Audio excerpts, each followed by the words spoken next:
Hello then, and welcome back to the imminent death of our four adventurers. I mean, what? Who said that? I'm not ready. A brief recap of what's happened thus far in Kavran.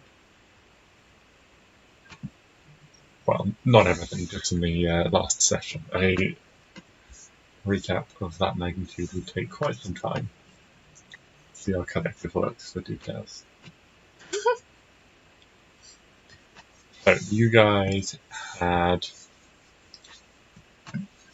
been hampered by a snowstorm, desperately searching for some sort of shelter to keep you protected and out of the way. You eventually managed to find some in a small cave, electing to sleep in this short tunnel entrance it had before investigating the cave further. When you did so the next morning, you found a mimic in the guise of a large pile of gold before you overcame it and then pushed in, discovering an illusory wall that you pushed through. Fought some shadows which kept respawning out of jars until you smashed the jars. Went in further and discovered lots of iconic iconography on the walls and things like that, as well as a number of ghosts and skeletons and things within that reacted negatively to your presence, attacking you. There were some warded doorways and things that spoke in a language you did not, and when they asked for something or other, when they spoke to you, you unfortunately could not reply and essentially give them what they were after,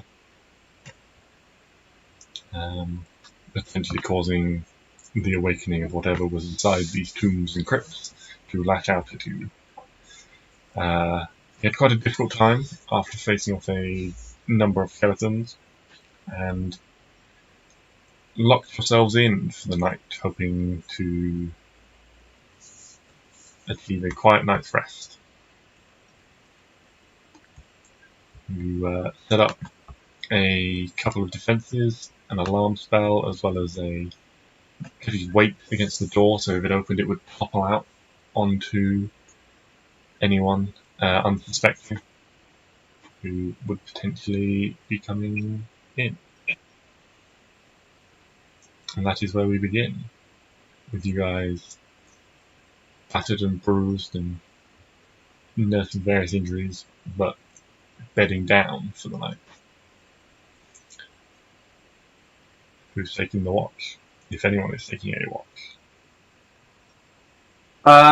Yeah. I'll take one. Okay. I'm alright. Yeah. Perception check then for me. Yes. Perception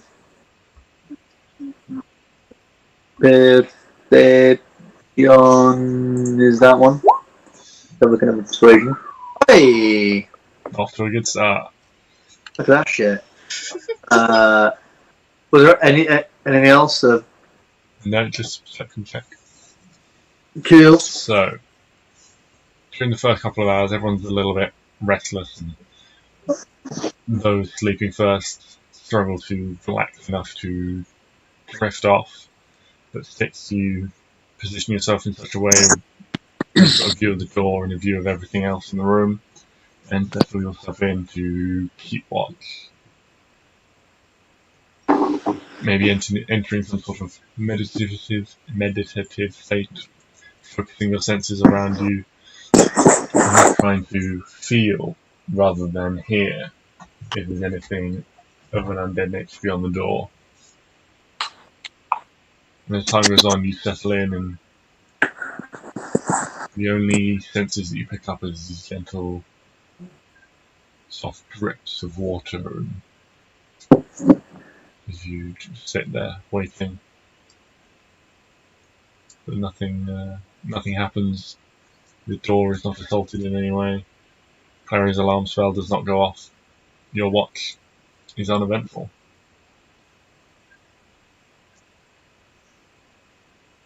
Who's up next? I can go next. Okay. Perception check, Arwen. Oh. 22. Stix wakes you. You exchange watch. He tells you that his was quiet. And nothing happened again. You settle down to take your watch. Trying to attune yourself with nature and the walls and the stone around you being beneath the earth. See if you can hear or sense anything, any threats, anything coming beyond. But nothing does. Your watch ends. Clary? Or Neo? Next. Clary's computer. Good stuff.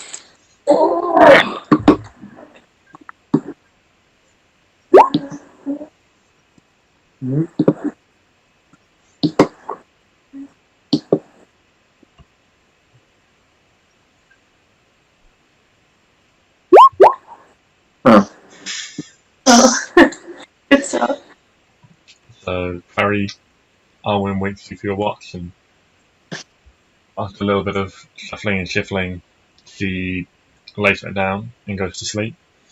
Your watch is a little more preoccupied, whereas the others were able to relax and focus their senses on everything around them. The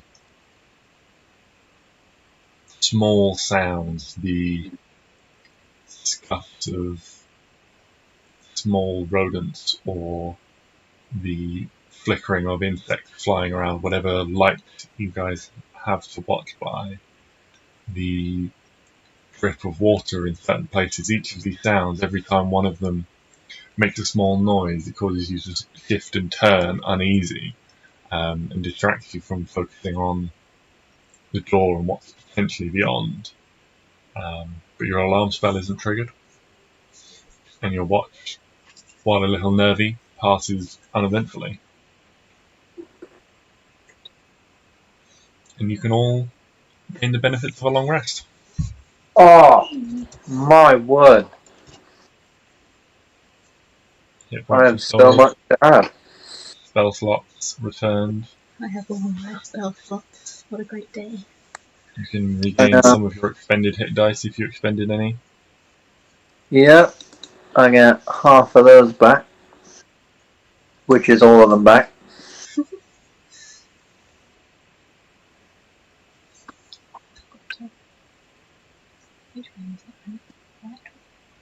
Oh yeah, and then you.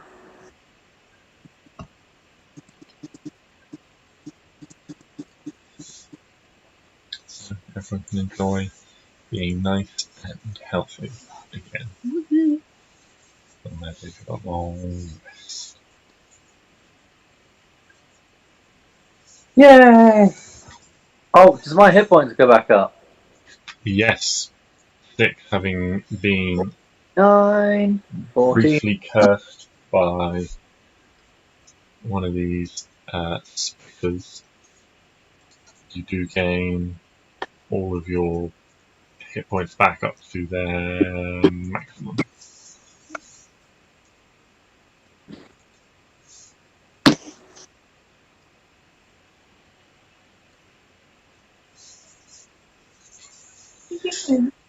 No.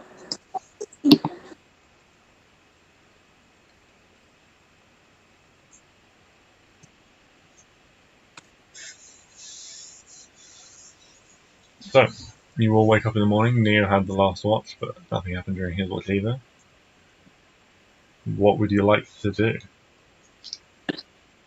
Well, I say you wake up in the morning.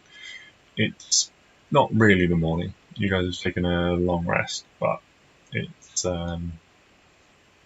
it would be around. It would actually be approaching early evening at this point for you guys. We're in a cave. We have no idea what's going on. That is true. Exactly. We've created our own units of time. What is time? It's just a construct. It's 6 past Arwen. Absolutely. It's just gone Klari past Neo. We're all really tired. Oh dear. I suggest we go and look in this place up here. Oh no, I'm on the wrong thing. There we go. This one.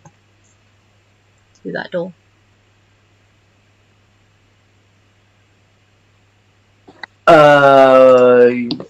Which door? We're still sorting stuff out on character sheets.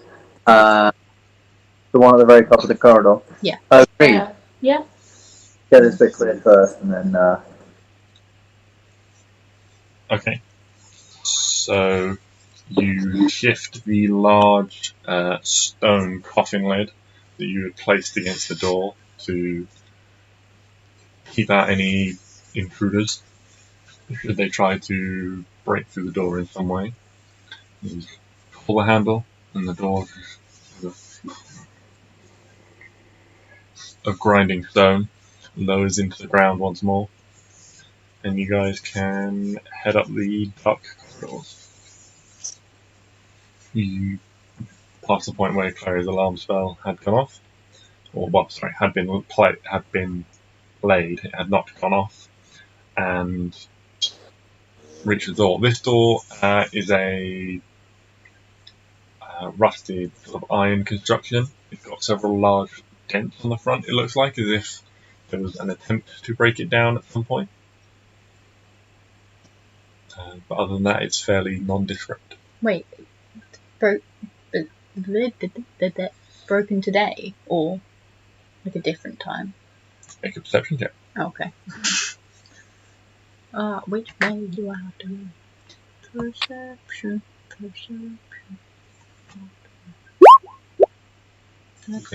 These dents look old. The rust seems to move smoothly over them, and if something had tried to break it down recently, you imagine it would have caused it. It would have sort of chipped off some of this rust and revealed some of the metal underneath. So they look old. Certainly not fresh. Fair enough. Onward. Hold on.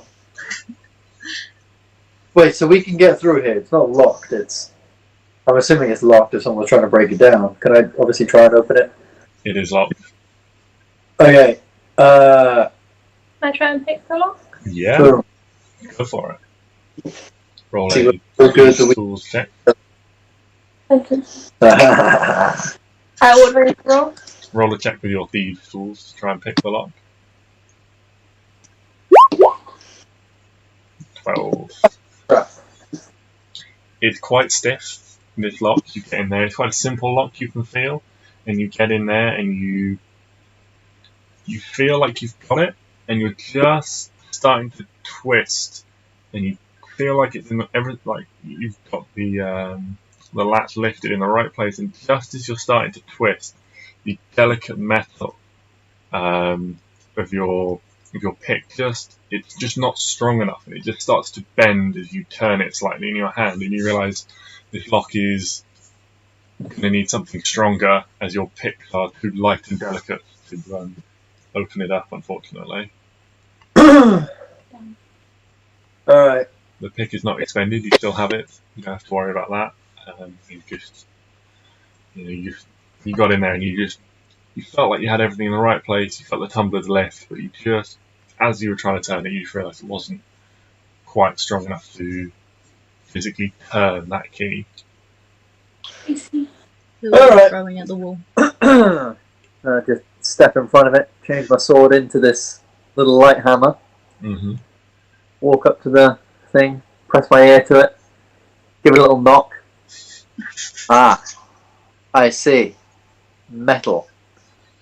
And with the slightest little tap, I'm going to cast Thunderous Smite and hit the door open. He's regained his spell slots. Yeah, go for it. Just roll to hit the door.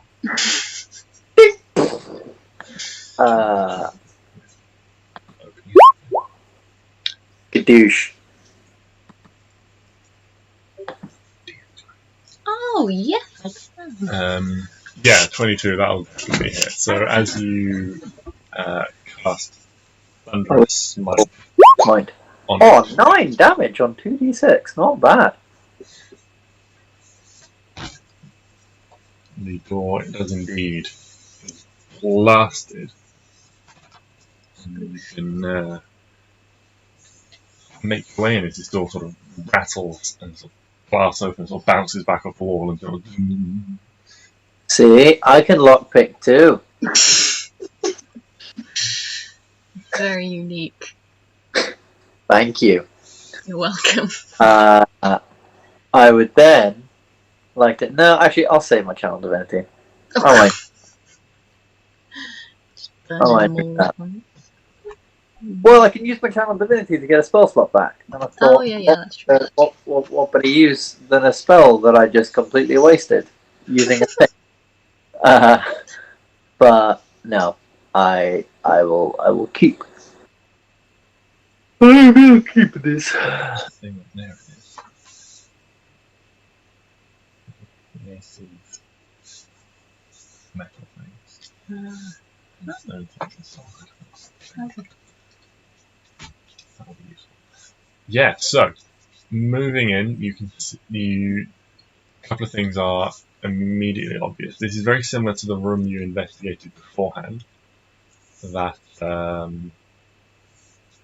contained notes and things like that. There's a similar array of almost like posters of information on the walls and things, depicting these similar scenes of people undergoing partial transformations through sort of magic and surgical procedures.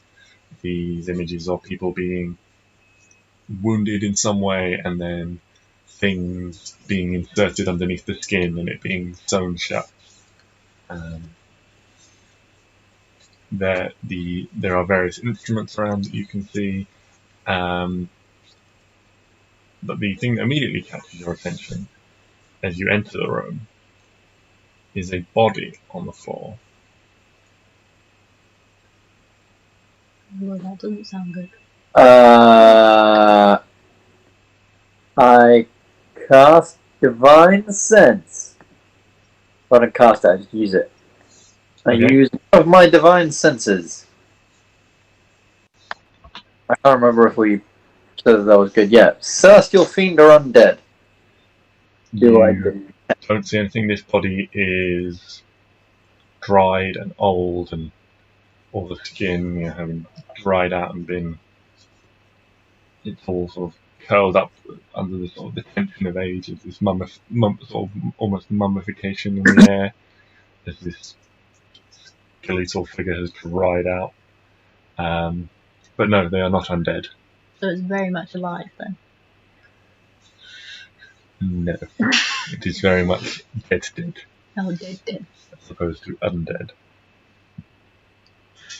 Well, there we go. So who wants to poke it first?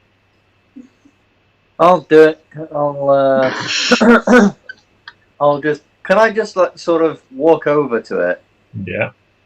and change my hammer back into a sword and just sort of just poke it a quick second. Yeah, there's a slight, almost cracking sound as the tip of your sword just breaks through this dried flesh, Ooh, and a little sort of just sort of cracks off. It's very brittle. like crunchy leaves. Yeah. All right. That is terrifying. Can I investigate kind of Yeah, how that's he died? Yeah, you want to make a medicine check. Cool. You want to Exciting. investigate the cause of death. You can be. that was the word I was trying to think of. Oh, You have no idea how he died. Christ His me. body is incredibly old. There are no obvious wounds, like a massive, like a caved-in skull or anything like that. Just old Luke. Maybe. This man is dead. This man is dead. Dead as a doornail. Not that there's anything particularly dead about a doornail. It's very Can inanimate. I search him? Search his body, see if he had anything on him? Yeah, make an investigation check. Investigation. 13. 13. So it looks like he once had a set of robes, and so as you're sort of trying to turn them over, they just sort of crumble and sort of peel off in your hands. And as you peel them back, you do find sort of tucked in an arm is a book. It seems to be a little bit. The front and back of it seems to have suffered a little bit due to the decay of his flesh, but you can wiggle it out and get the majority of it out without issue. Sweet. If you Do I want to know what the look. book's about? Is it written in a language I understand? Excuse me. So yes, this is the majority of this is written in common. Okay. And taking some time and reading through it, you can ascertain that this is almost like a memoir, I think that's the right word, or a biography about a man called Nirohgin. Now, Nirohgin was a fanatical leader of a faction of a cult known as the Cult of the Dragon. What was his name again? Nirohgin. Nirohgin.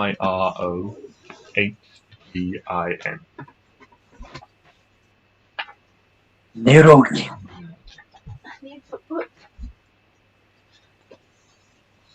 So yeah, he was a leader of a faction of an organization called the Cult of the Dragon. And this book also, while documenting various points of his life, is also a record of the things that this faction of the cult attempted to achieve. Mainly through their interpretation of a line of a prophecy from long ago that dead dragons shall rule the world entire, is the line that they were working from. And it was their belief that through necromantic magic they could transform themselves into dragons. Predominantly, the main goal of Nirohgin himself was to become what was called a Dracolich, which was a fully fledged dragon that had become truly undead. And so through these experiments and things like that, the cult was, or this faction was pursuing. It was their aim that through these methods, they would gain the power that they needed to awaken the true Queen of the Dragons, Tiamat. Tiamat's existence is not well known. and is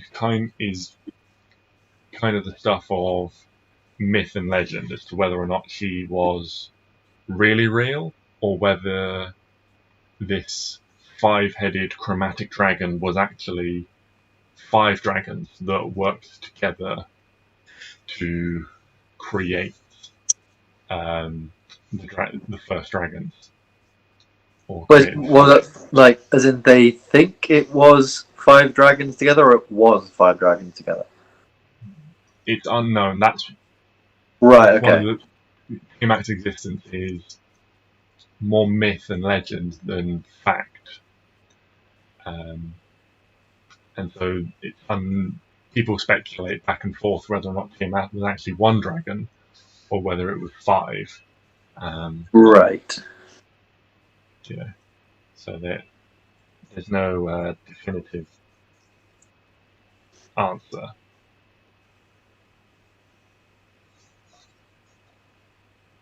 Okay. The book also details a little bit of how they had to hide some of their experiments, and therefore the building of this of various sort of research facilities.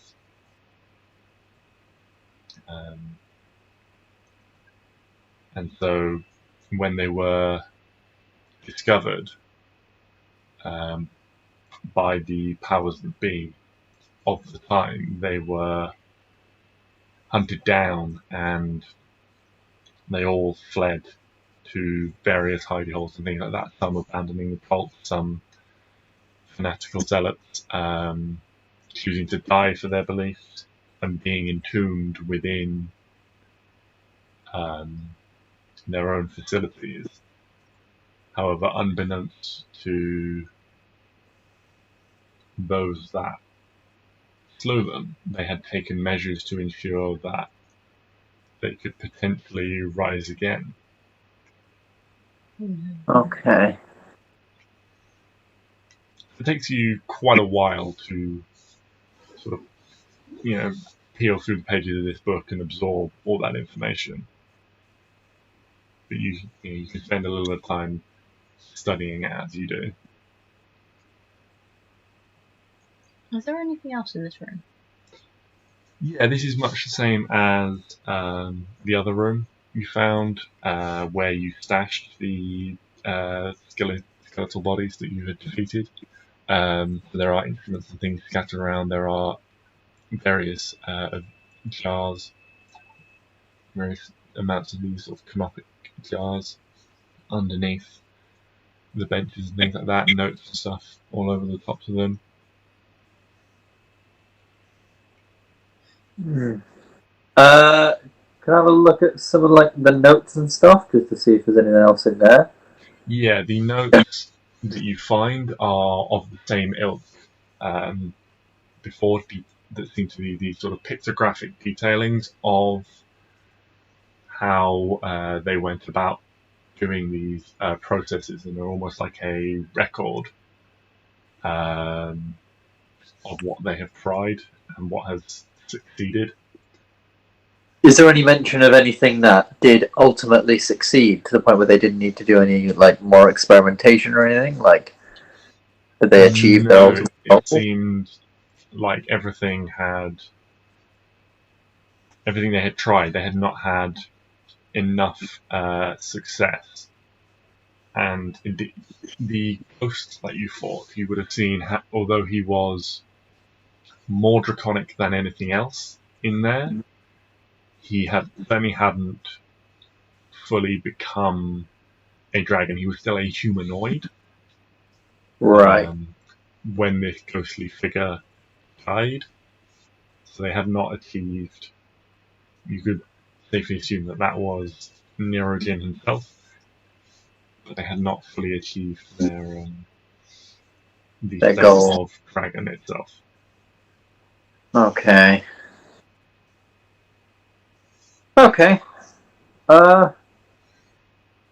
Cool.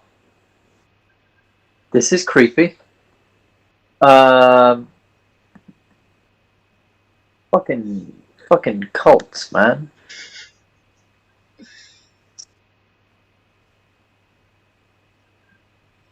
God.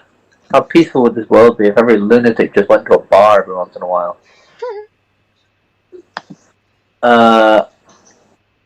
Probably not.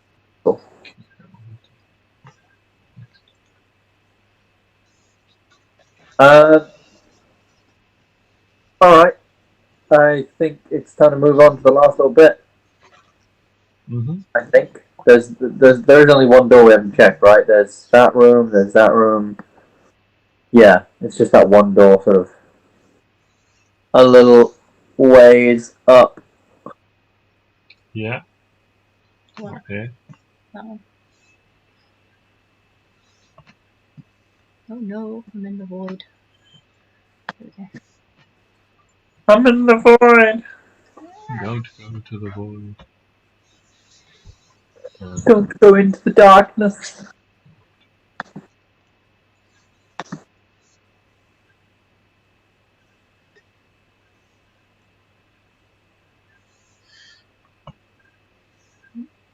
Yeah.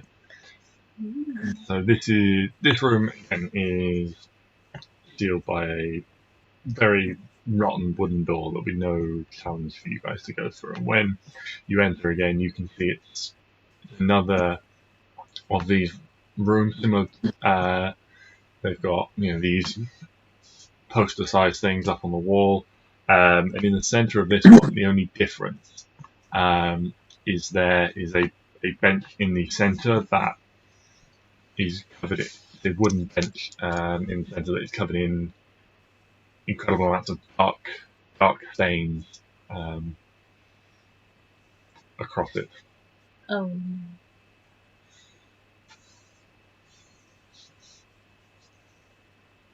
By dark stains, do you mean blood?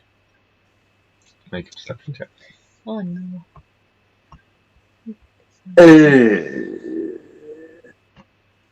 Roll the dark. Yeah. Oh. You reckon these are probably bloodstains. Nice. You can almost vaguely make out a roughly humanoid shape where it's all soaked in over the years. Nice. Well, that's horrifying.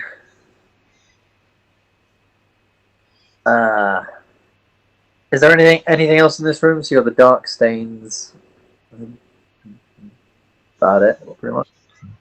Feel free. You can investigate the room if you wish. Yeah. I'll give it a cheeky little. That's Neo's character sheet. Wrong. Paladin. Yeah, don't use Neo's microphone investigation. 11. Oh, You find you sort of give the room a quick once over, not really thinking you'll find much more, and it is much the same. There are these jars under the desks and things like that, and there are these posters on the walls and various amounts of sort of slightly rusted surgical looking tools, scalpels and saws and things like that.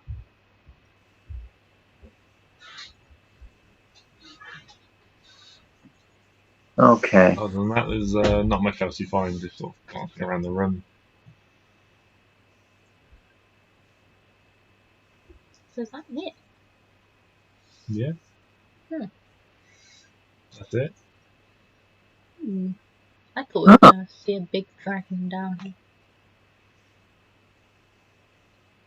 Oh god, No. are we going to walk out and then there's just going to be one in our face? No, that's everything that you guys have seen. I mean, the most kind of draconic thing was the mural that was on the wall in the main burial chamber of Nirohgin himself. Oh, is that who he was? Yeah.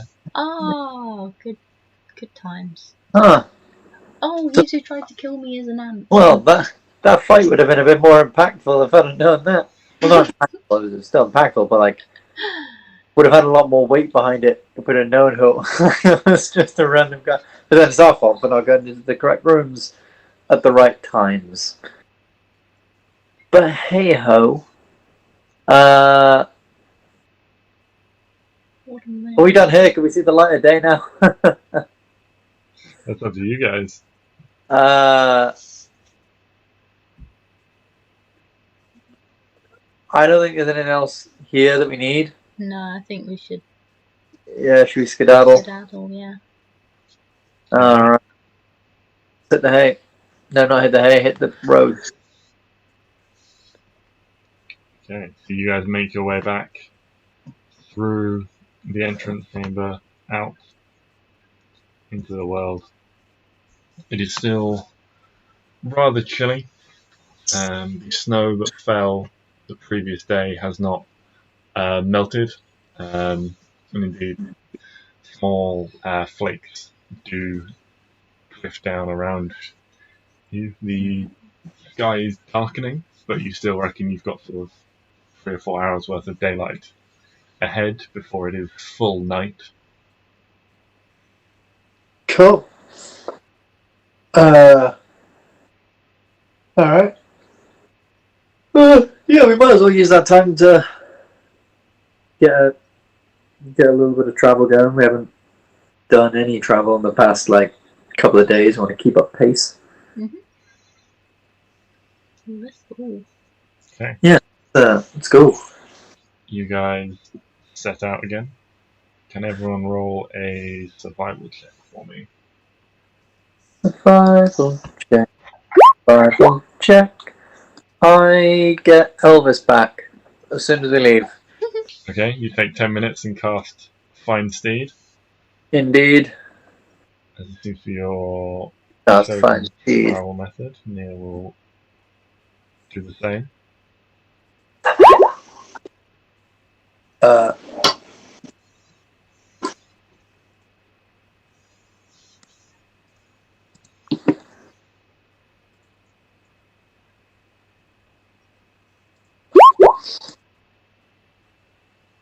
Ooh. Clary's will to live is too Oh. Alright, Clary, you haven't rolled the worst. okay. Neo roll. You did. What did you roll? You rolled a 7. Oh no, I actually rolled a 6 plus 1. that boy. I'm not sure if that's comforting or not. You guys make your way. Let's have... Clary, can you roll a d8 for me, please? Oh, I don't.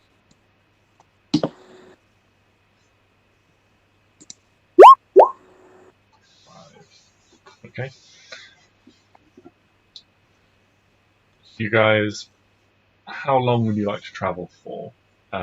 Presumably a few hours, and certainly until you lose the light. You can travel through the darkness as well, if you would wish. I mean, we've only just had a rest, so we probably could travel a bit. Yeah, you can certainly travel onwards and you won't get exhausted. It'll just be Dark. a little trickier, so yeah, because it'll be dark. You have to worry about more things happening at night. Mm. But at the same time, if you do decide to stop and wait, you can't benefit from a long rest multiple times in a single day. So you will just be stopping and waiting, essentially. I say keep going. Anything you get back in a short rest, you would regain. You wouldn't be able to take a long rest. Yeah, we might as well keep going then.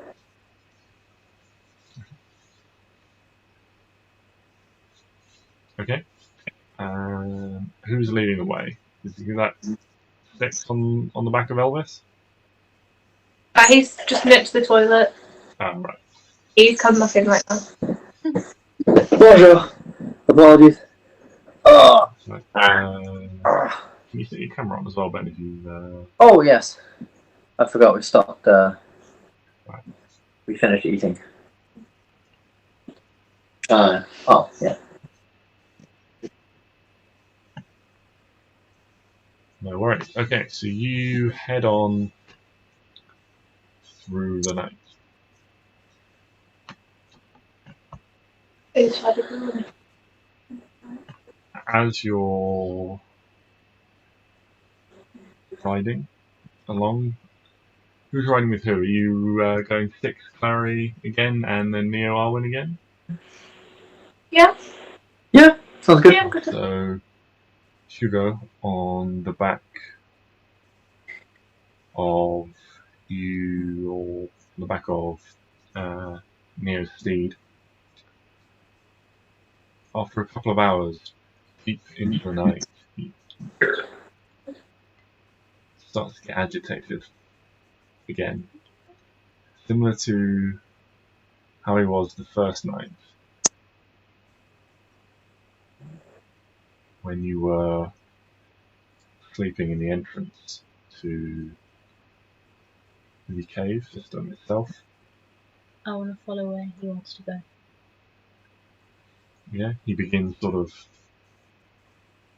fussing and was sort of whining a little bit, and his head is sort of poking off in a direction. I'm going to tell everyone, can we follow where Hugo wants to go? Because he looks very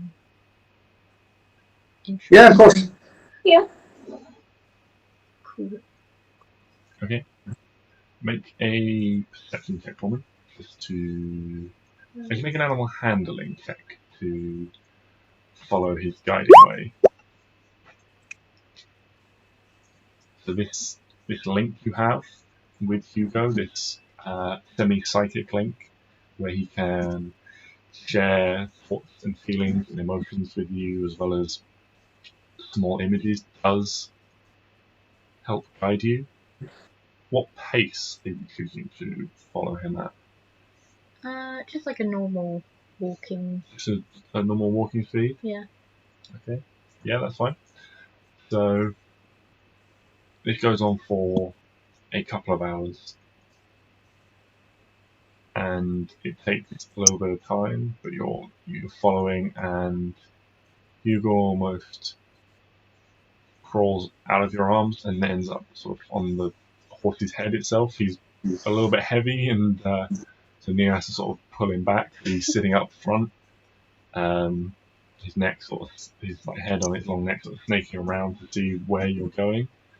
After a little bit of time as you're following, he almost seems to be no longer instructing you, but instructing Neo directly, as Neo's steering the horse. Elvis following along behind at your command sticks. And then after a couple of hours, Hugo just seems to this all sort of like frenzied activity.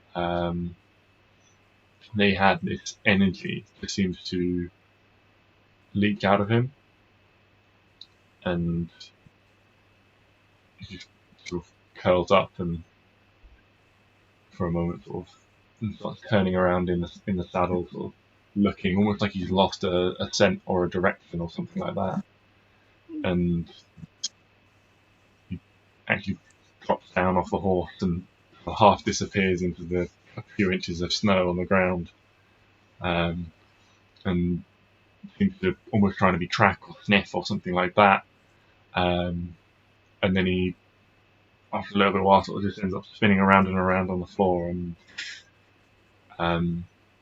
then sort of pulls back and lifts up his head and lets out a quite small but distinctly mournful cry as he seems to have lost whatever he was looking for. Oh, that's so sad. Can I try and make a perception check to see if I can sort of see anything in the area? So being on Elvis a bit higher up. Yeah, go for it. Clearly looking Make a for something. perception check with disadvantage to perceive anything beyond your dark vision. That is fair enough. Never mind! Stix has gone blind! Guys, I can't see! There's quite again, these plains are reasonably open. They're, as you are getting a little bit closer towards the forest itself, you're about halfway in between. It gets a little bit more visitous and things, but it's still quite sparse where you guys are at the moment. And so there's just this sort of open blackness beyond your range of vision, and with Hugo being vocal about his disappointment, you can't hear or perceive anything else beyond your beyond a short range around you. I'm gonna scoop Hugo up and give him that cuddle to try and make sure he's okay, because he seems sad. Yeah. No problem. Do we want to keep going, or do we want to stop somewhere near here for the night then? What's the time? So you guys have been travelling for around 5 or 6 hours now. Mm-hmm. It's been full dark for at least a couple of hours, and you guys reckon you could stop and wait until morning. Still not quite within the threshold to gain a long rest yet. You are going to have to go most of the next day before you can gain a long rest again. But will we get exhausted? If you take a rest now, certainly for a good chunk of hours, you don't have to worry about being exhausted because you have stopped to rest. You just don't get any benefits of what is technically a long rest. Okay, I'd say, yeah, I agree to just stop for a bit. Yeah, I could stop for a bit for a quick rest. Is there anywhere close by that seems like an area where we could rest? Make another perception check. Oh, I'm really good at these. Either I've advantage if someone's helping, or two people can make it individually.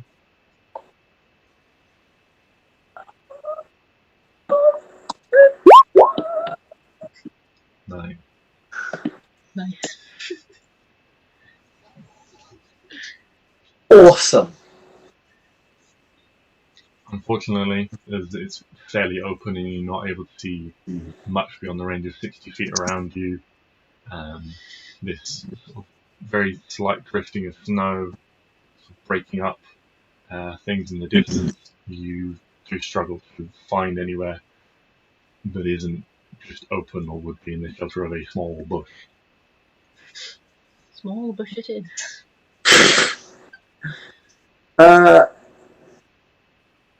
Yeah, like, can we not just stop here?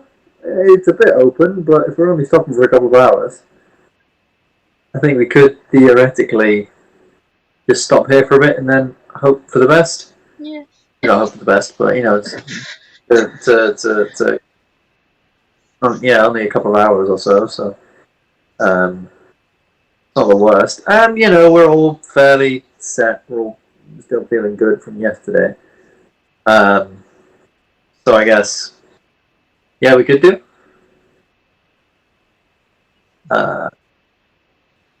Yeah. What are you guys using to keep warm while you're stationary? And you guys are going to essentially have to sit on the ground, which is covered in icy snow at the moment. So, okay, here's my plan, right? I'm going to get Elvis to try and help me clear a patch away of snow. Okay. You go over to that bush and just like start hacking it up for all the wood that you possibly can. And then I and Klari have spells that make fire. We could try and get a little fire going. Or we can just go sit around the bush and I can just set that on fire now, and that's problem solved. But I don't know how long that's going to go on for. And once that's gone, that's gone. I would obviously need to clear the bush of snow first anyway. I'll hack up the bush. Do I have to roll to hack the bush? No, I'll say you're proficient enough in bush hacking that you can get a reasonable amount of, get it at. You can get, cut it off at the base and take the snow off it and things like that. Stix, do roll an animal handling check for me to see how well you can. Handling. Oh shit! Very well indeed, yeah. Elvis takes your command like a fish to water, and whatever. I knew it was wrong when I said it. I know we'll point it out. Like a duck to water, and yeah, so it gets down and with his big antlers starts like shoveling, using his head to shovel, sort of patches of snow clear, and builds up almost sort of a couple of little like snowbanks that you could shelter behind, so any wind that comes across, you'll be a little bit out of the direct path of.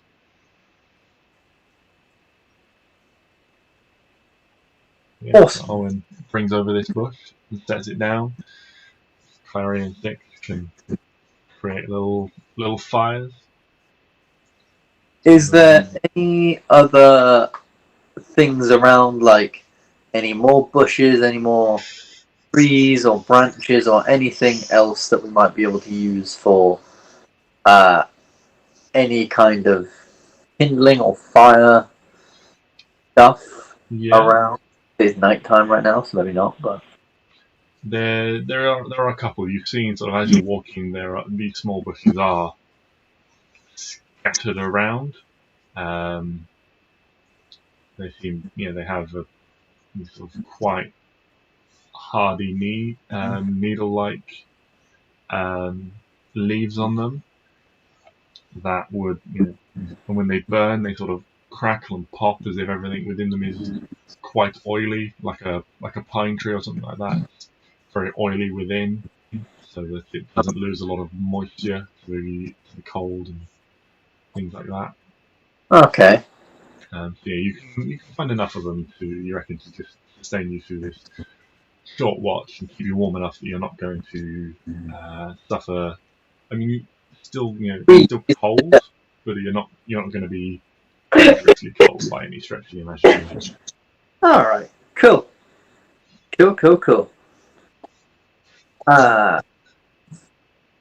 Sweet.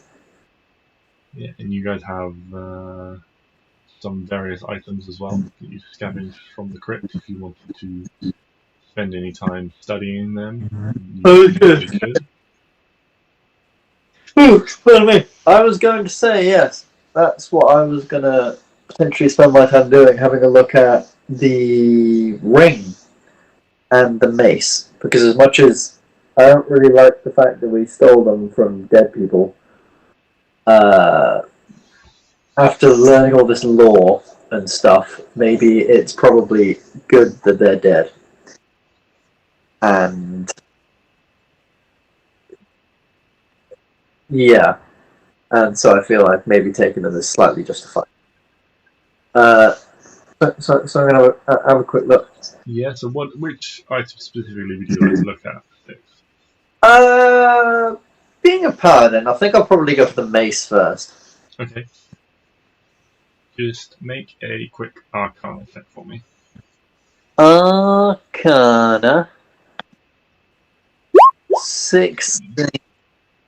So you spend some time studying it, and you would know that some magic items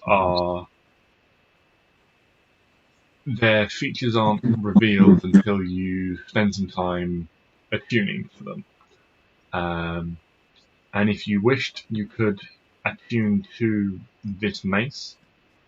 I can't remember. Actually, it might not require attune, but I unfortunately left a folder that had all this information in. So I am.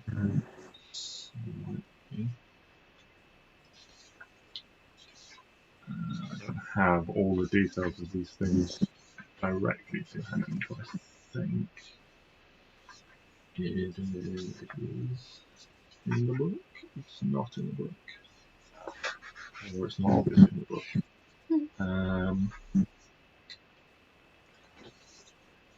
So you don't actually have to attune to this thing, I don't think, but it is a vicious mace, essentially.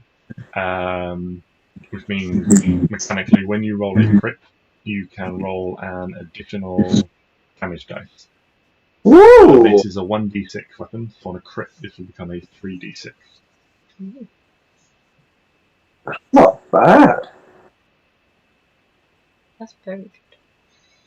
I wonder if you can take, like, so you can take a magical thing from one item and then put it into another. So, like, we've got this mace now. Could we put this viciousness, per se, into, say, my sword? Or one of Arwen's daggers, or Clary's knives? Or whatever. Especially, like, your knives or the daggers, because obviously with you being, you did so much damage on sneak attacks. Imagine that, like 3d6 plus like 4d6. Be insane.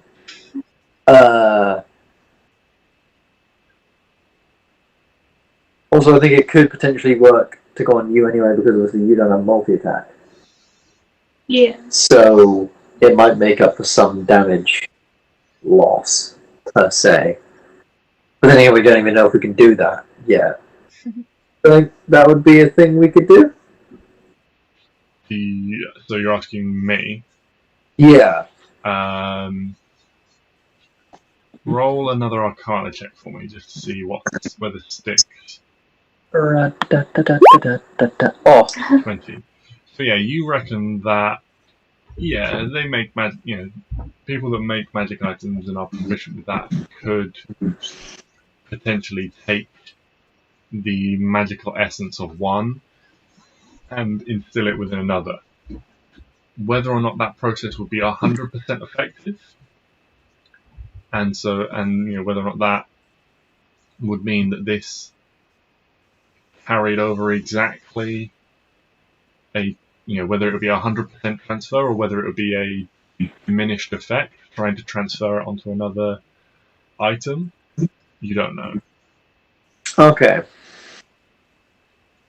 You yourself are not a magically proficient blacksmith or someone who is a spellcaster like a wizard or anything like that, so you're not. Even though, a 20 is good, but your magical knowledge is still limited.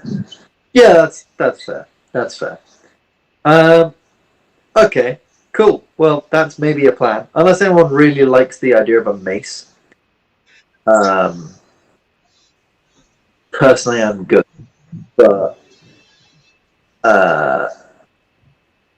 just because obviously it's like 1d6, and it's not like if I use it two-handed, I couldn't like increase anything. I don't know. Maybe that's meta-ing it too much, but cool. Anyone else would like to? Yes, examine? the ring. Yeah. So I'm going to say that because you're spending some of this time with the mace, someone else will need to examine the ring. Because you don't have anyone with something like Identify who can just sit there and sort of cast Identify and go, that does this, that does that. You're having to spend your time and study it and sort of almost let it, sort of go through the attunement process to understand what it is, even if an item doesn't directly require attunement. Yeah, that's fair.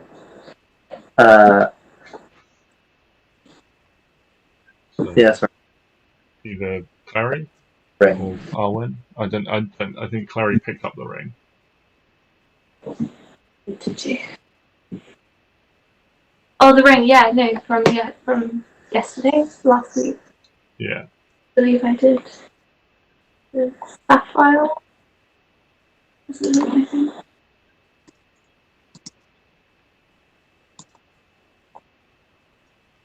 Yeah, blue. So that was the dagger. What was the ring? Oh yeah, you found another dagger as well, didn't you?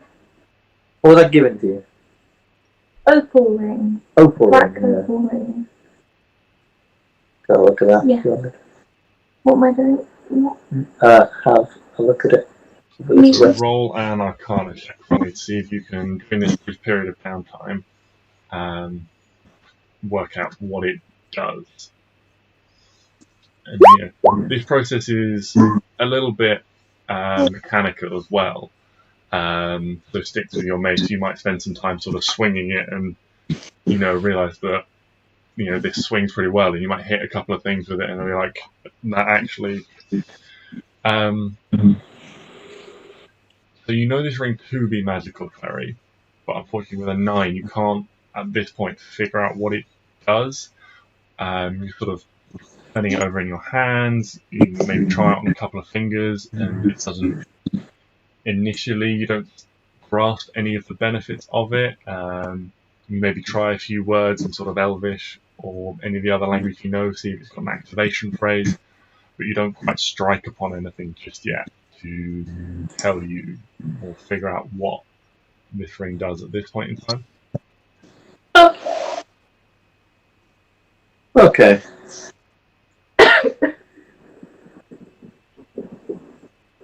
Alright. What else was there? There was that dagger you found there. But I guess if you're spending that time looking over the ring, then fair enough. No, I think if I'm doing the mace and she's doing the ring, then we're good for now. Can I see if Hugo's okay? Yeah? Or if he's acting any strange, or if he's back to normal. Yeah, it seems like this has happened a couple of times now. Something that none of you have been able to perceive has agitated him, or caused him to become agitated. And then when this thing goes away, he's kind of frustrated and a little bit forlorn that he can't find this thing. But he does seem to have returned to normal. He is very young, so his attention span isn't great. So when a thing is not necessarily there, he can quite quickly forget about it and move on. His object permanence hasn't set in just yet. Fair enough.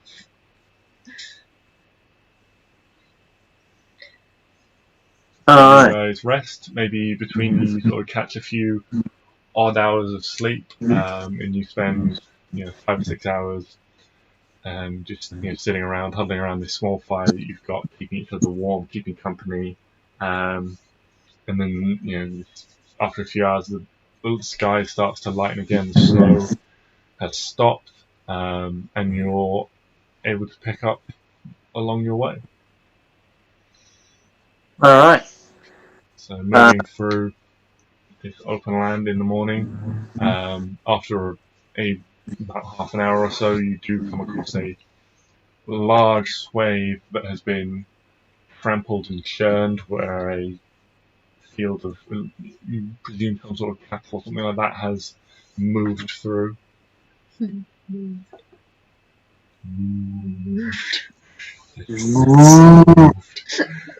Has moved through, so you can see there's a large sort of section of the snow has all been trampled and is much more melted. It's been churned up and it's muddy. But yeah, it seems to be the only thing that you notice first thing in the morning. You spend a good couple of hours travelling, and it's around, you guys set off very early, so it'd only be around sort of 8, 9-ish, after you've had a couple of hours of light, and you've been travelling for a couple of hours, that you spot an unusual looking building on the hill. Around sort of half a mile or so ahead of you, You can see, actually, well, a good few miles ahead, you can see on this hill, an unusual building. It's got four large square walls that seems to wrap around the outside, and another square building in the centre, which has these steeply sloped tiled roofs that have as they are sloped down, they also curve and flare out at the bottom, where all it is covered in snow and ice and things like that, and you can see a few trees and things are growing from within the courtyard itself and sticking out high over the walls. Huh. What do you reckon that place is? You said there was one building, or like there's multiple buildings like that? It looks like there is a wall around the edge and then a building in the centre. Right, okay. So the place a little ways up the hill with either a castle or a watchtower or something. Yeah. Maybe, I don't know, like, we know where we're going. That doesn't sting me. But how long do we think it'll take us to get there? I wouldn't mind having that information. Because where are we, like, on the map? Like, where do we think we sort of... You guys have been travelling for around 6 days now, including the day you spent. So you've been travelling, you made about 5 days worth of travel. So you're between around 115, 120 miles into your journey. 115 to 120 miles, okay. So you're in this region around here. That's like showing up? No, that's because I'm not on the right thing. So you'd be in this region around here. Okay. Most of the way, taking us a fair while, maybe. Do we need there? Do we have to walk past it? I mean, you could circle around it by any means. Are they going to shoot us from it? So, I mean, you can get a little bit closer and have a look, and it doesn't look like a castle anything that you've seen. It doesn't look like a fortified structure. Okay. It's just they just have these sort of reasonably sort of 12, 15 foot high walls that run around the edge. It's like some creepy wizard's tower.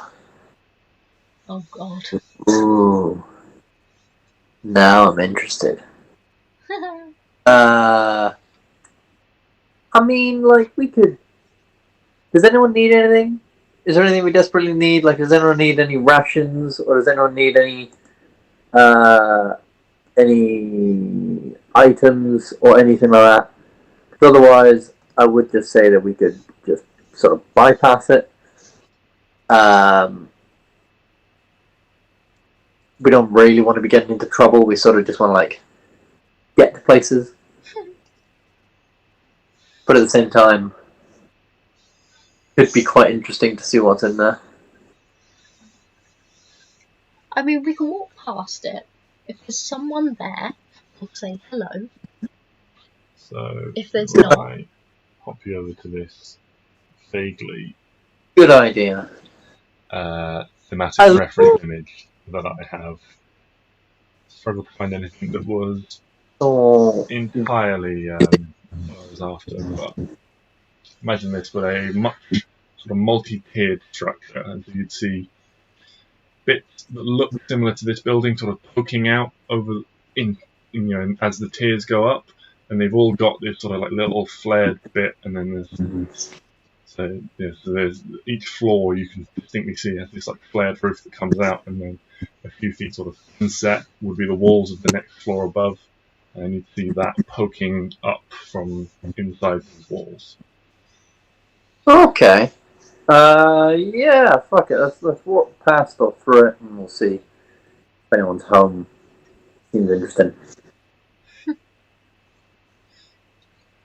So you guys, it takes you a little bit of time, maybe another hour or so after seeing this building on the hill to actually get to it. And you have to sort of circle almost a third of the way around before you find that there is this gate, these large, heavy wooden doors painted a bright, polished silver colour, but they are wood, and they have these silver-coloured metal studs inlaid into them, and there's these two giant door knockers, one on each side, in the shape of a dragon's head with the big ring hanging in its mouth, and a big plate underneath you to slam on with the metal knocker. I'm wondering if they know anything about dragons, maybe they'll know why Hugo's going a bit mad. Oh yeah, maybe. Was it? So have we been? We haven't been traveling in the direction where he was like egging us on to go, are we? Like that was sort of like off another way, and we were heading another way. But yeah, maybe they know something about it. Maybe they know something about sort of the whole area. Yeah. Yeah. Screw it. Let's go have a look. Okay, so you head up to the door, and knock on the door. There's this great booming sort of heavy sound of metal on wood, and you have to wait a little bit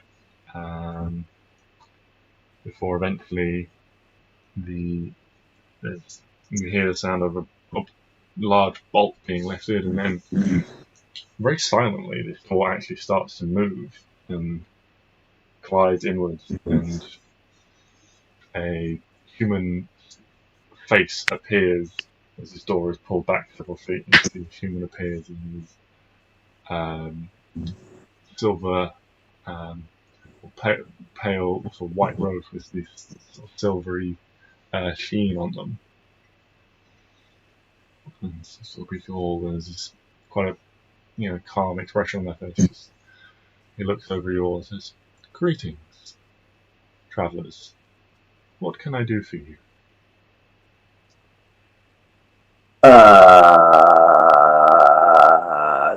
Take it away, Arwen.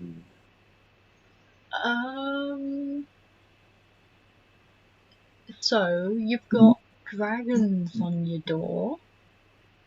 Know anything about dragons?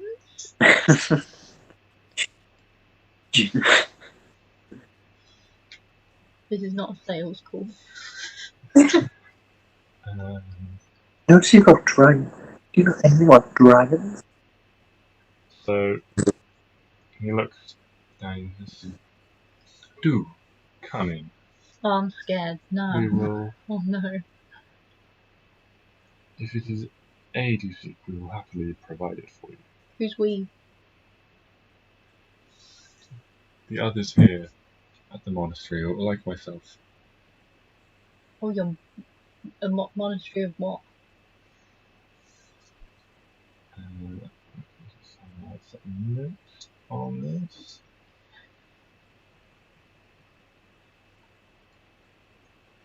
This is the monastery of the Winged Shield. Winged Shield. So do you know anything about dragons? Monastery of the Winged Shield. That sounds awesome.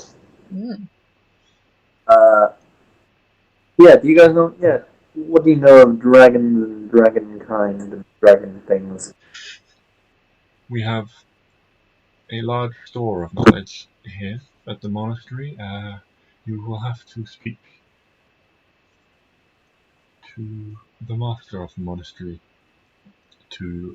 She will assess you and grant you access if she deems it appropriate. Please, this way. Oh, sure She's thing. in one of the courtyards training at the moment. These people seem weird. These people do seem a little bit odd. They're out in the middle of nowhere. Wing and shield. Who the hell are they protecting? They're out in the middle of goddamn nowhere.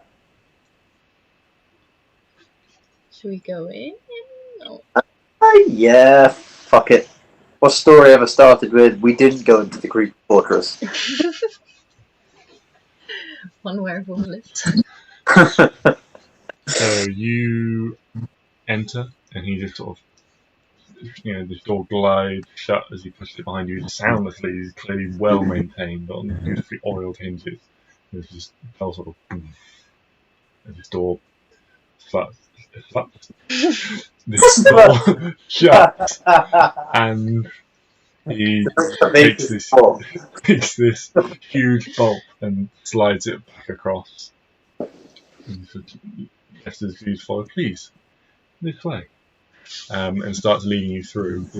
And you can see now you're in what is quite an open courtyard, but it is not so much a courtyard, more of a garden internally. And he leads you through these paths. There are several small ponds and things with benches beside them. As you walk through, you see several people sitting or kneeling in meditative poses, again dressed in this similar white with this silvery sheen over it. It's not a, that seems to be woven into the fabric itself. It's not a magical aura that you're saying. It seems to be a physical, like there's an essence woven into the fabric. And he leads you through sort of a dividing section into a training area. There are several areas on the floor sort of divided up into rings, and you can see a handful, 3 or 4 of the quite young looking students being drilled by an older looking monk who is giving commands, and they're following with a series of sort of punches and kicks, legs and fists snapping out, all very quietly, very stealthily. It seems they're not, shouting or hollering about. And then on the other side, you see a large turtle is standing there, and turtle, yes, a turtle is essentially a tortoise person. Think the Teenage Mutant Ninja Turtles. But bigger. So, except with bigger shells. Yeah. So, think like Oogway from Kung Fu Panda. That's what I was thinking. Yeah. And so this figure is standing there and seems to be holding a very calm pose, and there are 4 young, sort of medium-aged looking students surrounding her. And then she has a staff in one hand, and she taps the butt of the staff on the floor, and it rings out against the stone floor. And all of a sudden, there's a flurry of motion. These 4 figures come charging in towards her, one of them striking high, one of them striking low, one of them circling around behind her. And she holds for just a moment before it swings out overhead and just blocks a strike from one of them and turns it into another one who's attacking on the other side. She ducks down and quickly retracts into her shell as these strikes ping, ping, ping, ping, ping off her shell before she pops out, pushing back. And as she pops out, you can see these spectral arms, much longer than her own ones, almost sort of with this pearly sort of pearlescence to them as they reach out, and as she strikes out on one side, these arms strike on the other side, and there's a flurry of blows are exchanged, like pop, pop, pop, pop, pop, and one of these figures sort of just stands there looking dazed and stunned. All of this takes barely seconds, and as quick as it starts, it stops, and the 4 students you ascertain are in various states of dazed and stunned, lying on the ground, and they start picking themselves up, nursing sort of bruised ribs and jaws and things like that. A number of words are exchanged and before they are dispatched off to whatever duties they've got. And at this point, I think we'll take a short break before you meet the master of the monastery.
Indeed.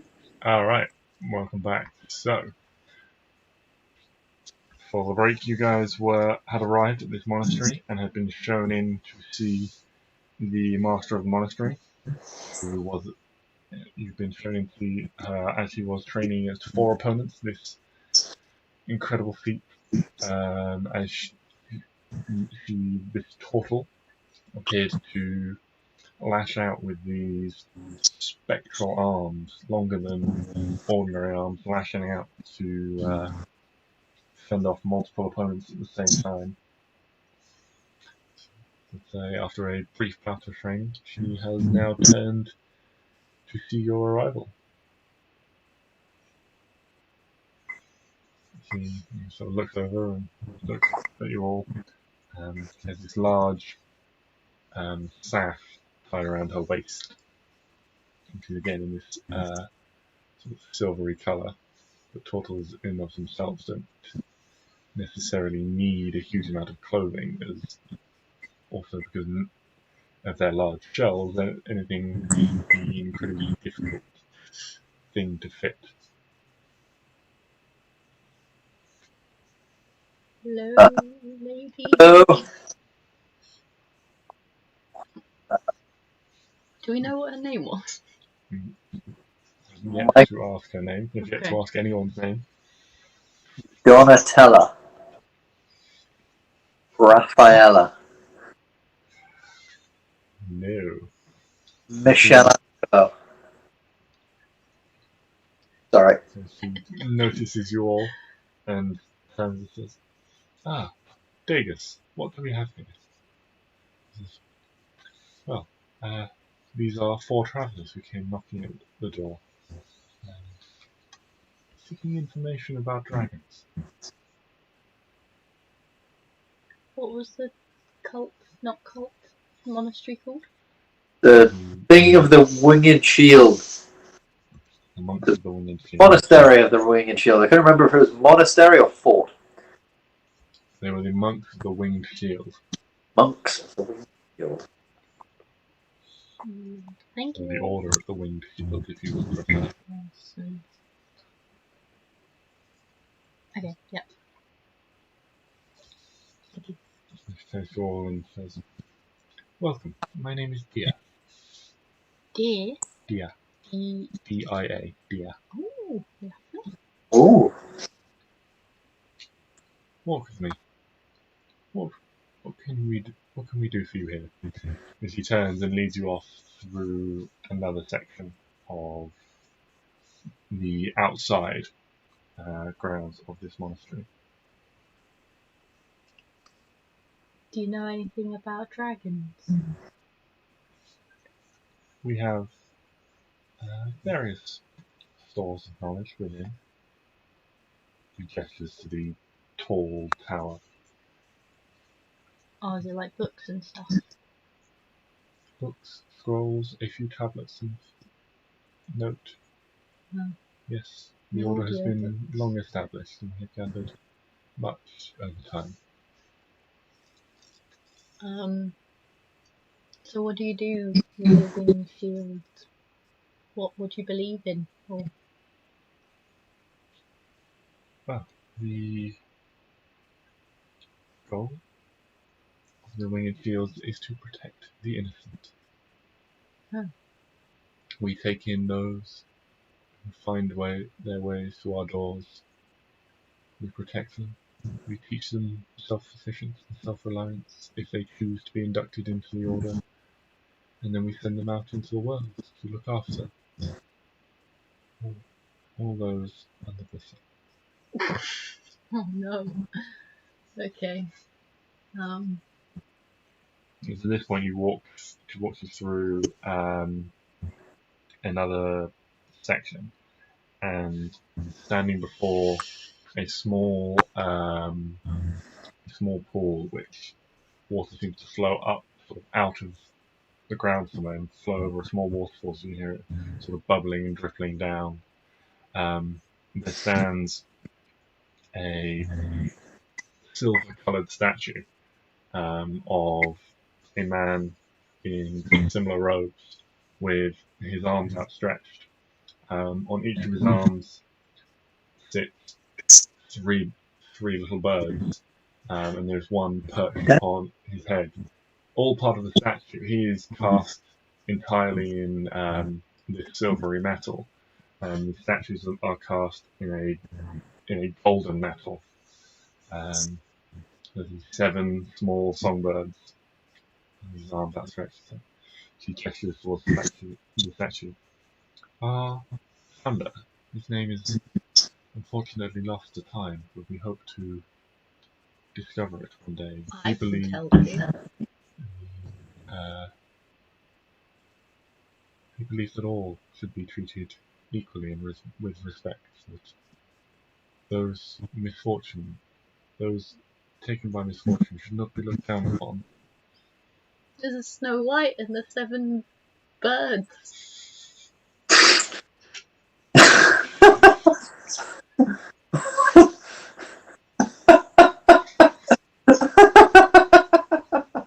I've cracked it. I'm so clever. If that is indeed his name, it'll be quite a shock, I assure you. To us, he is simply known as the Platinum One.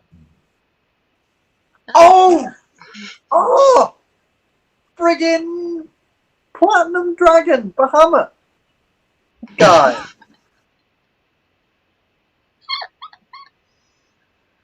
Booyakasha! Done it! Quest completed! Have you got that knowledge from anywhere, though? Yeah, because it said it in the blue page. What did it say on the blue page? Remind me? Do you have it written down? I don't have it written down, no. I will. It says, now. I can't. There is a lot for that. If it doesn't, then I apologise. That's me metagaming this shit to all Kingdom Come. But no, it did say Platinum, Bahamut the Platinum. Boom! Oh, Yeah. Mr. Wings. Bahamut the Platinum Dragon. Oh. Yeah. That's fair enough. Again, there are a number of sections to that, and I couldn't remember which one I'd given you. Yeah, no. Yeah, no, that's. We've just come into this random monastery and absolutely blown up their entire order. Right? I feel like, hey, we know what your thing is about. So we've solved this. Could you help? So,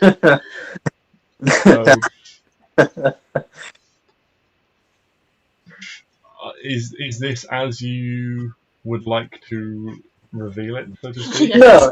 No. So I imagine she'll probably go like, "We know him as the Platinum One." I'll be like, "Hey, we know a Platinum One. Yeah, it's like a day's ride from here, day and a half or so, and there was this cave, right? And we went inside it, and there was a little like undead stuff, and some cult about making themselves into dragons. I don't know. And When you say cult and dragons, you brow furrows. And there was talk, and who has that page? We ripped it out, didn't we? Someone has it. Clary has it. Aha! Can I take that for a minute? Yeah. So here, read that. It's a thing about a platinum dragon. Was some kind of. It doesn't mention whether they're gods or anything like that, did it? It just said that they were these things. Like it just said that they were like their names and what they were, not necessarily that they were like gods or whatever. Did it?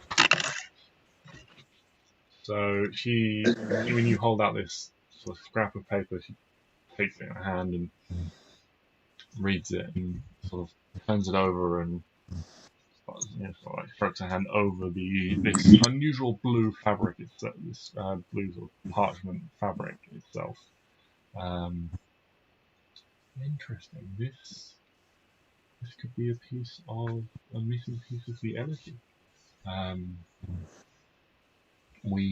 If so, this is a piece not known to us. We hold only 2 such pieces.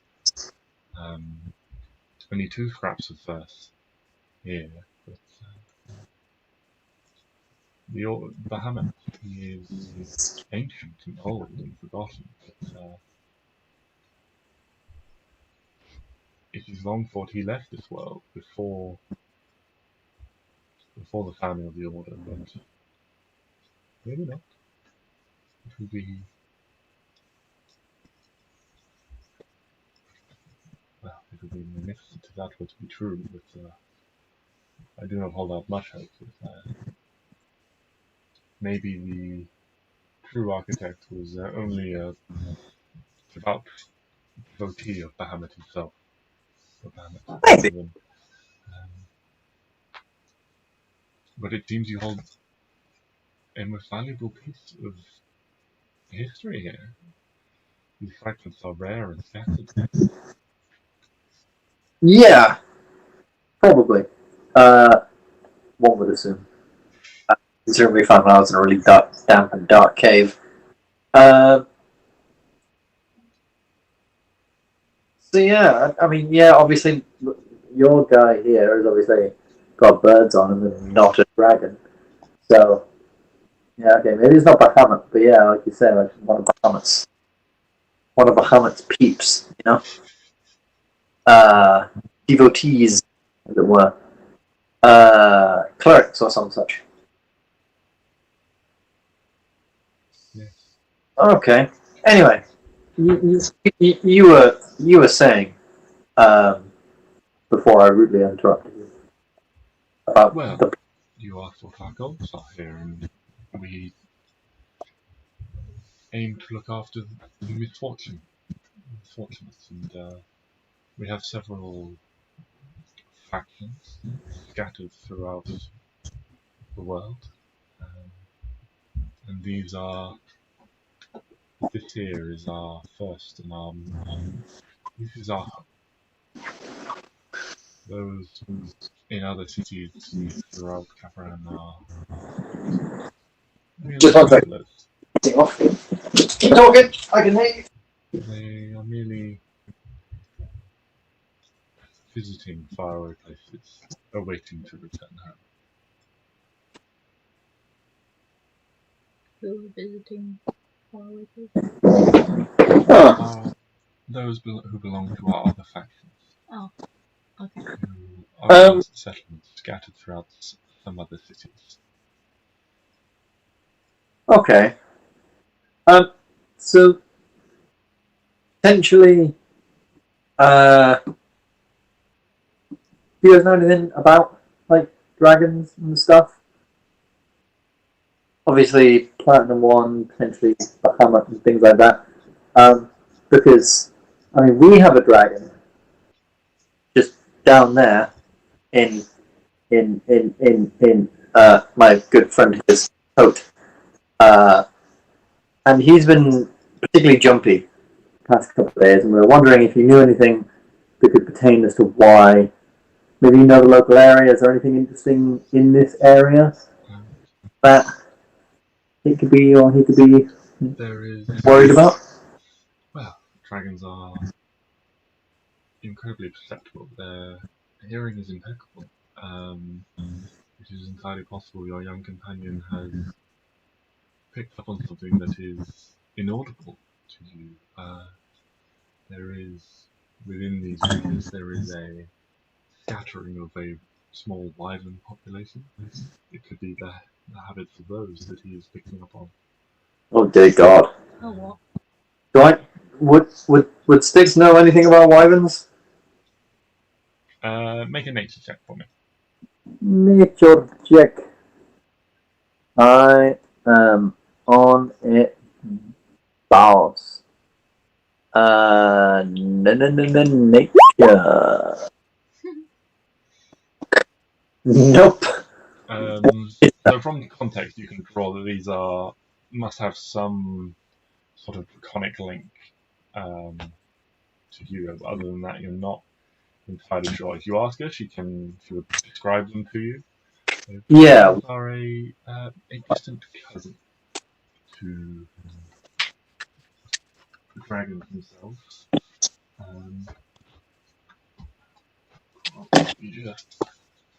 They're not as intelligent.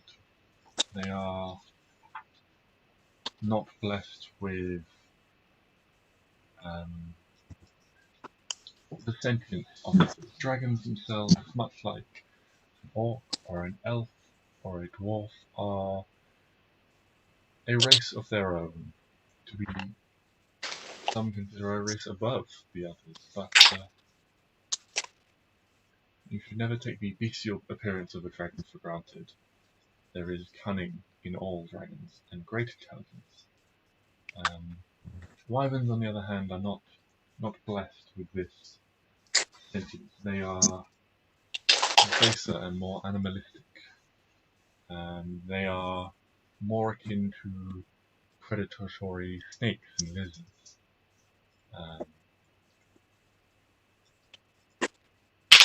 Yes, they are still creatures unto themselves. And they speak really high pitchedly. They do not speak. Well, they make weird noises. Yes, they have an incredible cry. Can be heard a distance off. They can fly at great speed. They do not have the fearsome breath weapons of dragons. They prefer to ambush their prey. They are venomous, similar to snakes or some lizards. And they sting their prey Shit. to paralyze it so they can haul it back to their... Hell, would Hugo want us to go towards that?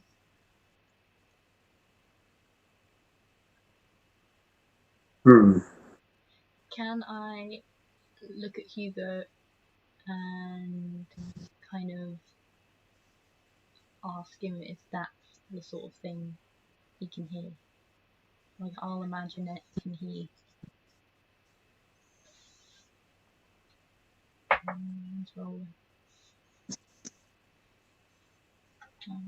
So, Hugo has never met or seen a wyvern. He doesn't know what one it is. Okay. Yeah, that's true. So, all you get is really kind of definite, maybe. Like, he's just. Is it something that sounds angry? Like an animal? The image he shows you is a little bit abstract. You get an image from him of and this is not just like an Arwen thing. Hugo can share these images with everyone. So he can effectively participate in conversation. So he shares this with all of you. You all receive this image of a small sort of a portal of like everything in darkness, and then there's this creature that's looking up at this sort of portal of light above. Oh god. A creature that's looking up at a portal of light. Yeah, so maybe not a portal is sort of quite a beam of light or a light. Yeah, so there is a creature, essentially, you get the image of a creature down in a hole looking up at light far off above. That's either a hell monster or just a worm. Or just like a Wiggly Garden worm. Yeah. A creature looking up at light. Maybe it's angelic. So Maybe it's the good things. It has sort of the same inference, like you almost like. I mean, it's up to you guys whether or not in your past you have fallen down wells. But you kind of get Arwen does that regularly. The vibe that if you were in the bottom of a well looking up, you'd sort of have a similar. Right. Oh, we need to go find a well. Can I get another dragon? Am I getting another dragon? Oh my god, I want another dragon. Oh, yeah, it must be trapped. Maybe it can't fly. Oh, okay. Dia, Where is the well? Is there a hole or a well or some such area in and around here? Or maybe do you have a prison here that is like a hole? When you You say know? prison, he just sort of chuckles very slightly. No, we do not have need of prisons or to imprison anyone. We are not a judicial system. That was a test and you passed. We do not But still, imprison I'm going to need those. to know about that well or hole or whatever. Pardon? Is there a well or a hole or something like that? Somewhere something could get trapped down? Well. Something? Well. We have a well here that we use to draw our water from. How far down is it? Maybe 50 feet or so. Oh, Goes perfect. It goes quite deep. Got hempen rope out, lads. It's all about that and rope. Yeah, okay. Can you Could you show please us direct the that? well? Yeah, could you direct us there? Yes, by all means. I do not believe there is anything amiss here, but let us cover all bases just to be sure. He again leads you off, and it actually leads you down towards the central building and down a set of steps into a. I just pulled out a key off this small sash belt she's got and unlocked one of the doors. And leads you in and sort of through a series of doors, and you pass a kitchen area. It looks like you can smell sort of broth and baking bread. You see a couple of figures sort of working away, kneading sort of large loaves. One of them is filling large dishes with a sort of a pastry for like pies and things. It looks like. He leads you in. Through to another door. You see sort of various sort of storage of like grains and flowers and large sort of casks and urns of small urns that you can assume would contain your preserves and various other long store food items.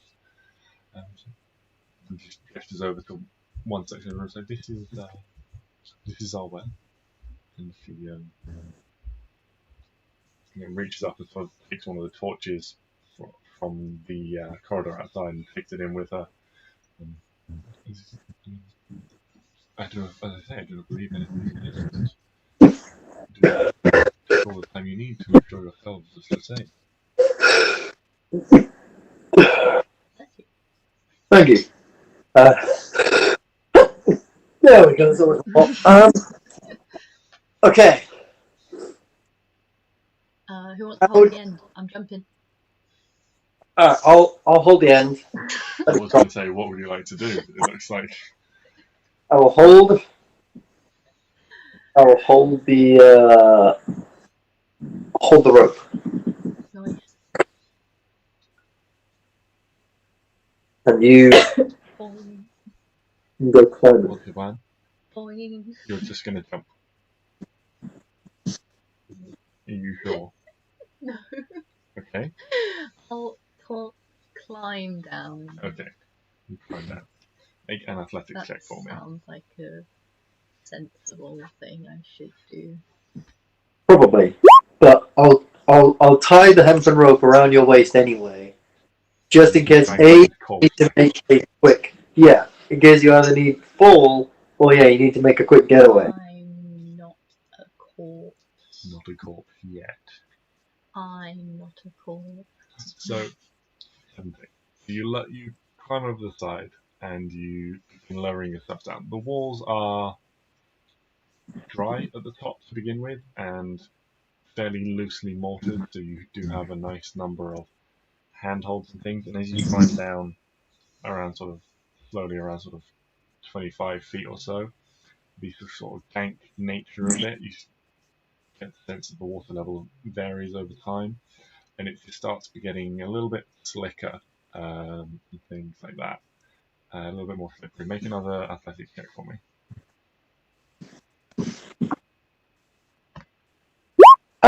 Can she potentially make that with advantage because I've got the rope to aid her? Well, in this moment, you're just sort of guiding the rope down, and Arwen gets about 30 feet down, so you're about 20 feet above the surface of the water, when suddenly you've almost boxed yourself in. You have no way down, and you try and reach over to another handhold, sort of a couple of feet across, and as you shift your weight from your old handhold to your new one, you don't quite have the grip, and you just slips. Stix, make a strength saving throw as Arwen suddenly drops, but she loses her grip and starts to fall. Oh, come on! Come Hold on! You say it was 20 feet? Yes. 20 feet. I need to know what this is. Well, it's going to be 2d6 bludgeoning damage. That's what it's going to be. 6. You have your reaction. You can maintain your grip on the rope, or you can let it go as you're like pulled in, and like it's like this sort of waist-high wall, and so you're like sort of, it rams you in the stomach as you're suddenly tugged over. Neo will use his reaction to try and grab you. But what are you doing? Are you trying to hold on, or are you trying to let go? I would like to hold on. Okay. Because I'm not quite aware how far down she's gone. Like, I'm not looking down the thing. You take half damage from this. I'm going to say so you take 4 bludgeoning damage as this rope that's tied around your waist goes very, very tight as Stix holds on, and then Neo reacts quickly and grabs the back of Stix. He rolled an 18 plus 3, so 20. So he grabs the back of like Stix's Nailed and holds on to him to stop Stix going in, but Stix is like now over the edge, holding you, and you've completely lost your grip, and you're sort of just hanging there for a moment. It's with this rope tied around your middle. It's the like Heimlich maneuver style sudden stop as you fall a few feet, and you can sort of like swing yourself and grab back onto the wall, and with the help of the rope, you can lower yourself down to the water. Yeah. Is there anything down here? Make an investigation check. Fucking hell. Really? Hold. You're at the surface of the water. You're This isn't good. gripping onto the wall, and this pain of where this rope is sort of like dug in is just too distracting. You're having to work quite hard to maintain your grip on these slick walls. But yeah, you're struggling, and you can't see anything. It's dark down here. You haven't got a light source. The light from the torch above doesn't reach all the way down. Can I ask someone to drop the torch down? Yeah. Yeah. I'll. Yeah. Make a dex check to catch it as it. I'll be like, okay. I'm gonna drop it. Ready? 1, 2, 3. And I'll drop it. I'll try and drop it so it's like pointed. Oh my god! Sploosh. Sploosh indeed. So when you're like gripping on with one hand, or you're gripping onto the wall, and you're like you see the light dropping, but because it's sort of, it's rapidly like changing, it's rushing towards you, and then you take your hand off the wall to try and grab it, and you grab the torch. It's moving much quicker than you're expecting. It drags your arm down, and you'll pull, sort of like trying to hold this thing. You end up leaning back, and you're pulled off the wall, and into the water you go. Can I see any better now? No, the Can torch I has feel gone out. around? You want to investigate down into the water? Yeah, by feel. Okay, you dive down. Make Make a another torch. investigation check for me. Wait, what did Ben say? I need to knock a torch off. Ah. Sorry. I've only got 2 torches left. I'll give you I one. think Neo's got some, so you can. Wait! sort Oh of- no! Oh! I have an idea. Okay, could I light a torch and then tie the rope to it, its end, like sort of like on its middle, so it'll go down sort of sideways, so it's not burning the rope, and then lower that down really, really carefully. So you take a different section of rope from someone else. I mean, I've got my own rope, so I'm assuming I'm holding Arwen's rope. Yeah, right yeah, now. that's fine. Yeah. I got my. I'll tie a torch around my own rope Yeah. halfway, so it goes Yeah, down sort of you like. try and like work out the balance point because it's slightly thicker at the flame Yeah. end, so where it's going to be like slightly And then- up and Slowly lower that down. yeah. To Arwen. You see this, you're currently treading water as this light is slowly lowered down towards you. It's not God. It's just my torch. Make an investigation check with advantage now. Advantage. Oh, even if it's a 1. Boom. No, do not start zooming out. I will get That angry. was 3 nat 1s in a row from us as a group. That was bad. Yeah, that was not jolly. So you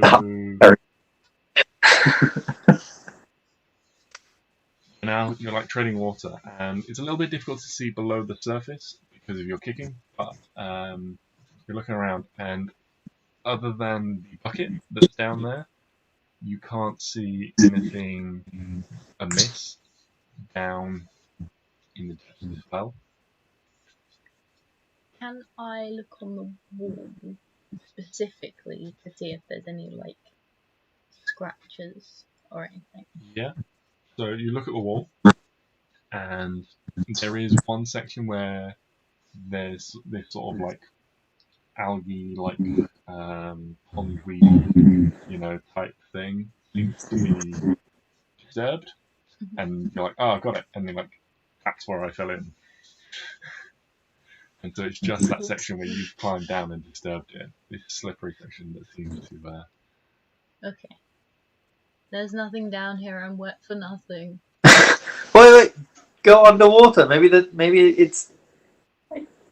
Okay. I reckon it could be. I go underwater. Okay. No, maybe it's a water dragon or a water wyvern. We don't know how these things work. Make another investigation check for under the water. It's the mouse. Oh god. Also right inside. Advantage or not?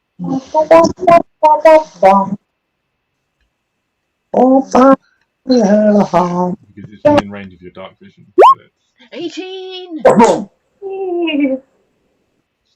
nice down here, but there's nothing to find, unfortunately. I was really scared you're about to say you find a drowned dragon. I was gonna be like, oh, that's got dark.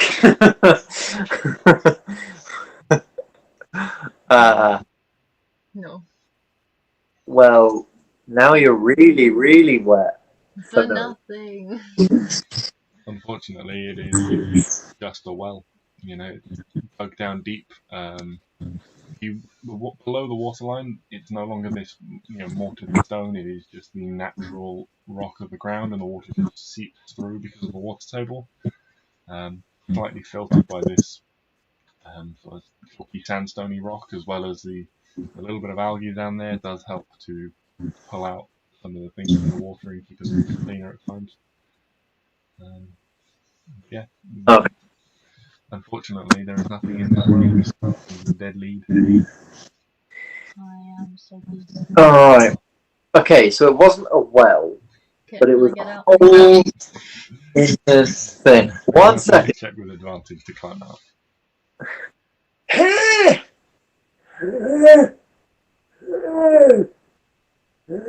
It's fine. I got plus very tough.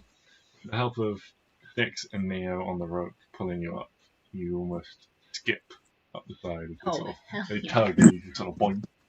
It's like reverse abseiling. Going through these two paladins pulling you up. Nailing it. Nailing it. My idea is just, if you wish to spend the night, we will have your clothes dried for you, and maybe laundered for some of you who seem to be a little bit. Maybe we should have thought of that before you sent it down. Nevertheless. I don't believe in laundry. Worn these clothes for 7 years. You think I've washed them once? Wrong. Oh my. Wrong. Oh my. Well, I'm rather glad you weren't the one heading into the well then. Maybe I should have. You are welcome to spend the night here if you so wish. Otherwise, we will happily send you on your way. Are there any other holes or? Okay, let me ask you. So we were given a brief insight to. You would have received this image. Oh, she was okay. Can you think of any area or anything that could be similar to that? Unfortunately, nothing springs to mind at the moment, but you are welcome to peruse some of the cartography you have of the region. Maybe something of that measure would. Yeah, I think I might just. That's all coolio with you. Give it a bit of a peruse. We should see to your friend first, see if she doesn't want to catch chill. I will show you to a guest room we have here, and have some clothes brought to you, so you do not catch cold. She leads you up out, still inside this tower now. You head up to it's only the ground floor. She leads you off to a couple of side rooms. Wait here a moment. I will send someone momentarily with some clothes for you. And if you wish, we will wash and dry. Yeah. Fun. Make sure they don't shrink. So yeah, a little bit of time past, Arwen gets one of these robes. You're a little bit unsure how to put it on at first, or how everything sort of ties and stops in the right place. But you eventually get it sorted, and you look like a proper little acolyte now. I don't think I'm allowed to be here. Plain white robe. This is too pure for me. It's so easy to get blood on these. Yeah. Can't Although it could show that I'm great at the killing. covered in blood. Great. I see. That's a lovely red robe. What do you mean it's a white robe? Oh.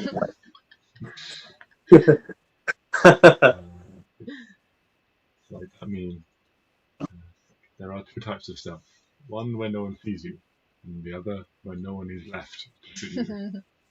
I know which one Arwen prefers. So, yeah, a few moments past, you guys are just left waiting with a couple of different acolytes sort of to and fro with Arwen's various possessions. If you guys wish, you can have the same. They will wash your clothes for you. You'll be given these sort of temporary clothes, or if you have other clothes to wear, you can wear those for the time. I will remain in my current attire. Thank you very much. Clean clothes would be enough. I Clary will accept that. Yeah, I'm good. no problem. I wash my clothes in a river or not at all. Not really, it's just me jumping in the river in my clothes. Better than nothing. Yeah, exactly. It was the video. So, everyone other than Stix has received these temporary outfits. These outfits they are just plain white. They don't have this metallic shimmer to them of the other the actual monks of the order. Just plain white robes in the same style. And you are shown up couple of flights of stairs into a large library. There are books and scrolls and tomes and things like that. And she leads you over to a section of tables surrounded by different sort of scroll nooks and things like that. And this is our cartography section. Please remain here. I will have other duties to attend to, but I will send someone to watch over you and give you any assistance you require. Awesome. In short order, she does leave, and Tegus, the monk you met before, he comes in and just settles himself with a chair and in nearby table says, if there is anything you need, if you need any direction, do ask and I will help you. Thanks. Let's have a look through some maps, people. Okay, so everyone needs to look through, make an investigation check. Investigation. Oh. I think a look, darling. So we've got an 18, a 20, a nat 20. That's 16 from Klari. Okay, so between you guys, you managed to find several current looking maps of the region. One is a little bit more weather beaten and has a suspicious dark stain on it in one corner, as if it's soaked up some dark red liquid, but you're not quite sure which red liquid it is at this point in time. But yeah, you find a map of the region. None of them have the monastery marked on it, but you're able to sort of compare them, look at the various landmarks of Umzala and Forza and things like that, and work out roughly where you think you are based on how far you've come. And you're able to pinpoint that they're to the north, a little sort of 50 miles or so outside of Umzala, there is an abandoned quarry there. Boom. We have our mark. Maybe. Can I just mention, kind of weird that this place isn't on any of the maps. Yeah. Like, are these like really, really old maps? They don't seem to be. No, these people are just scary. They're a little weird. They speak too softly. Yeah. Trust it. They're too inviting of outsiders. I wouldn't be. What if he steals my clothes? My shoes! Owen's worst nightmares, another shoe thief. I cannot have this competition. You just discovered the big the shoe thief.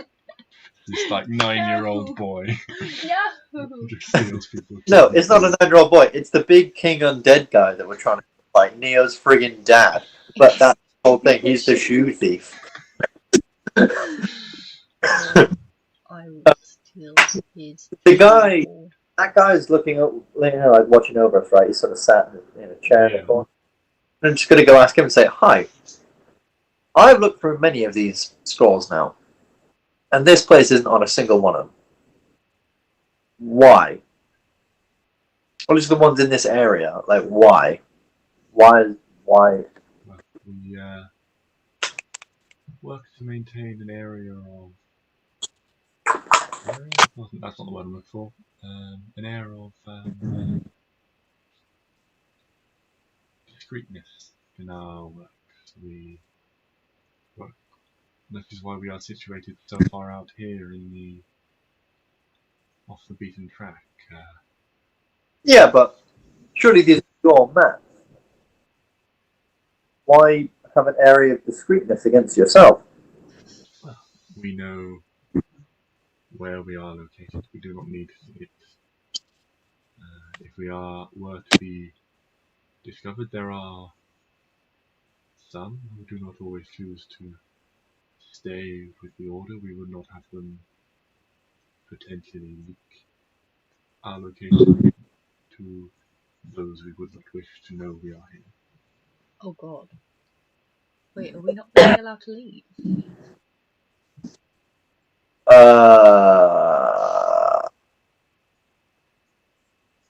you say that out loud? Possibly. Do you ask him if? Yeah, actually. You will be allowed to come and go as you wish. But, Okay. you will not be allowed to take any material with you. You will be first upon your exit to ensure that nothing has been taken. Wait, my customizable clothes aren't allowed to be taken home? I thought this was a gift. No, we will require those returned. I've already started doodling on them. Doodling with what? Yeah, doodling with what? Do you have a pen and quill? Or quill and ink? No. Doodling with what, Arwen? The blood of my enemies? Where do you carry the blood of your enemies? 2 shoed ones. That's fine. Yes. Okay. I think I'm getting paranoid.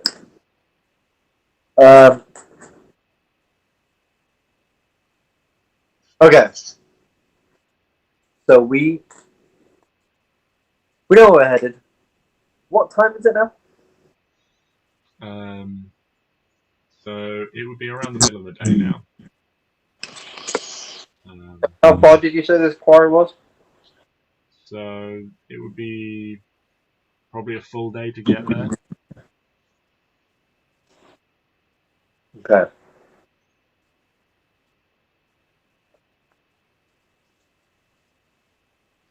We have 2 options. We either stay here for the rest of the day and the night, head there tomorrow, get there like tomorrow evening, and then sleep outside of there, ready to take it on fresh. Or we go now, get there around tomorrow midday, and then hope we don't meet anything in the morning that will drain us of anything, and then take it on. I need my clothes. They are wet. That is an excellent point. We are not leaving now. We will wait till tomorrow. Unless they have a super dryer. So one thing you would have noticed is while the area around the outside was snowy, there didn't seem to be any snow settled on the inside.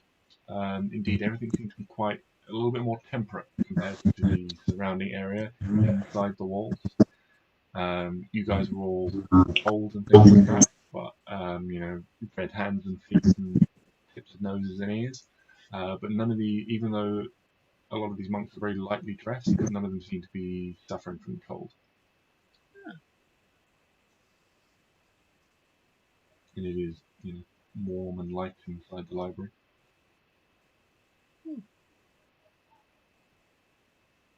But it'll still take a while for my clothes to dry. Yes, it will. It will take, for them to be washed and dried and returned to you.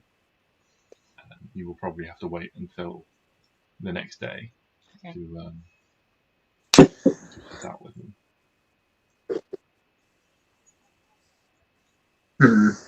Alright. I guess we're waiting here for the rest of the day then. They said there's loads of books and stuff here, or research. Yeah, there's a lot of books. You were escorted to a specific section of the library and watched over. Clary want to look for anything while we're here? Good question. Because this is like a secret place. They might have secret stuff. Yeah. If I distract the guy who's watching over us,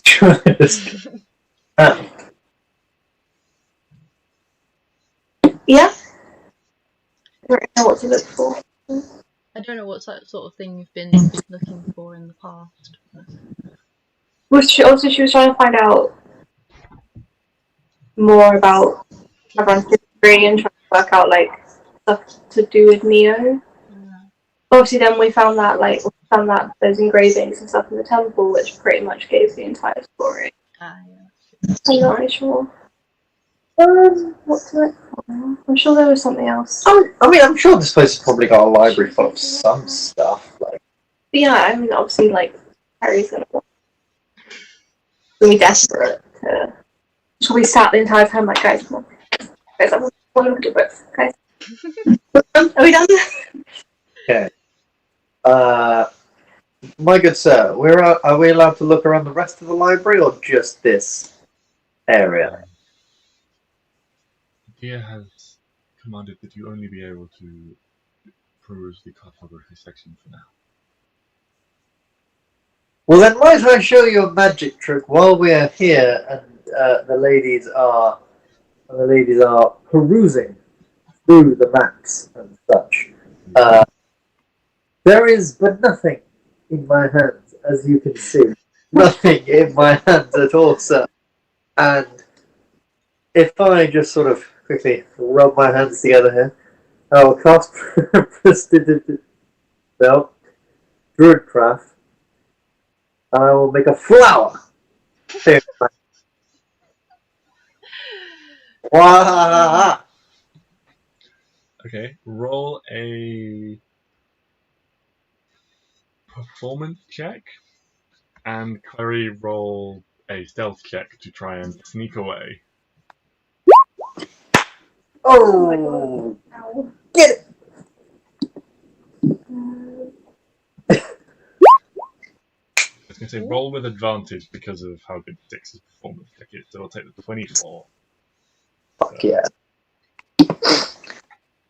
Let's go to roll back.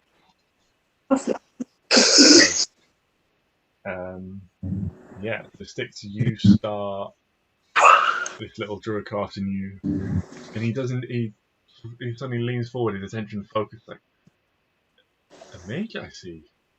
Appearances can be deceptive. I took you more for a combative man. Huh? Oh, I can still be combative, and then I'm going to cast Produce Flame and burn the thing in my hand. Oh no, stop! And then very, very quickly close it because I realise what the fuck where I am. Got all the books. No, please don't do that again. So like, I'll create the flower, and then create the flame, and then go, oh shit, and clap my hand, and then create another flower again, and be like, see? Does it always do the fire thing? No. Just that one time. Think of the book. Think of the book. I will. Okay, so Clary, you have successfully snuck away. I'm going to say you've got only a short window, unless Arwen or Neo want to pitch in, and if you've got anything that you want to do, Arwen, or anything that you think Neo can do to aid this. The flower is only going to be nothing for so long. But JJ, that's where you're wrong. Because you see, I can also... No, I can't do much. Okay. So, Clary, what information are you looking for? I don't know. Just anything that looks interesting. I mean, the second you sort of step away, you realise that there are many, many shelves stretching in all directions, and Changed. you don't really know sort of what's significant and what's not. Without a goal in mind, you don't know where to start looking for anything. You can see that there is like a labeling and numbering section, so you can, if you had a goal in mind, you can target a specific alphabet letter and things like that.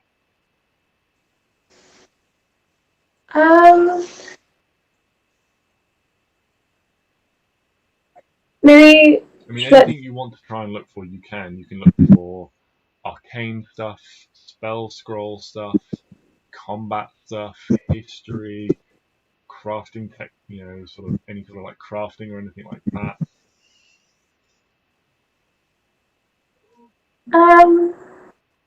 Probably history. Okay. Yeah, it's Carrie. She loves history. Any particular events in relation to? Specifically, if there's anything related to this like temple that we're in, they have like their history. Okay. Roll an investigation check for me. Actually, hold on that. We'll see how long you've got. You might get advantage. Arwen, is there anything that you're doing to try and increase the amount of time Clary's got to look for things?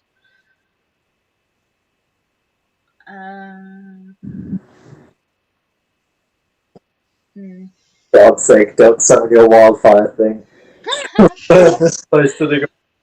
And also anything that any of you can think, Clary, Stix, or Neo, anything Clary, Stix, or anything you can think of that you'd like Neo to do, and he'll. If I cast Pass Without Trace, Mm-hmm. does that mean that she can sneak around a bit longer? So Pass Without Trace has a radius of 30 feet, and would, if you'd done that before she snuck off, would have increased her chance of success of her sneaking off. Mm-hmm. But she has successfully managed to get away without being seen at the moment, so that won't grant any benefits at this point in time, because he's already managed to get our way. You a bonus to dexterity stealth. Yeah, and he's already made that stealth check to sneak away. He's not necessarily having to maintain stealth, and depending on how far she goes, she might not be within that radius. Okay. Alright, if there's not, then it just limit her.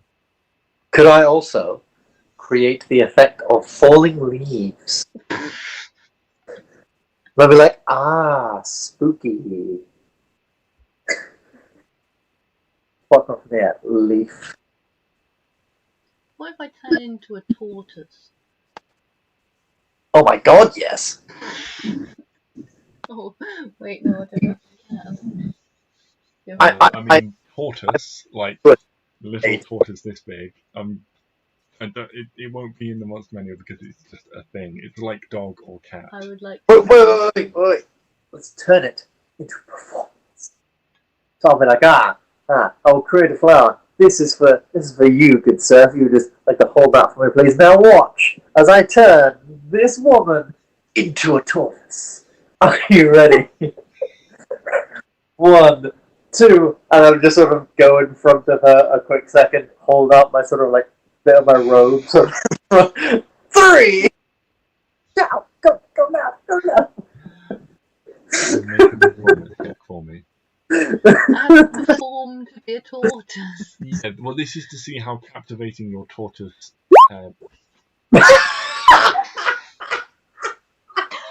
Excuse me, raise tortoise. That's just you straight going, no.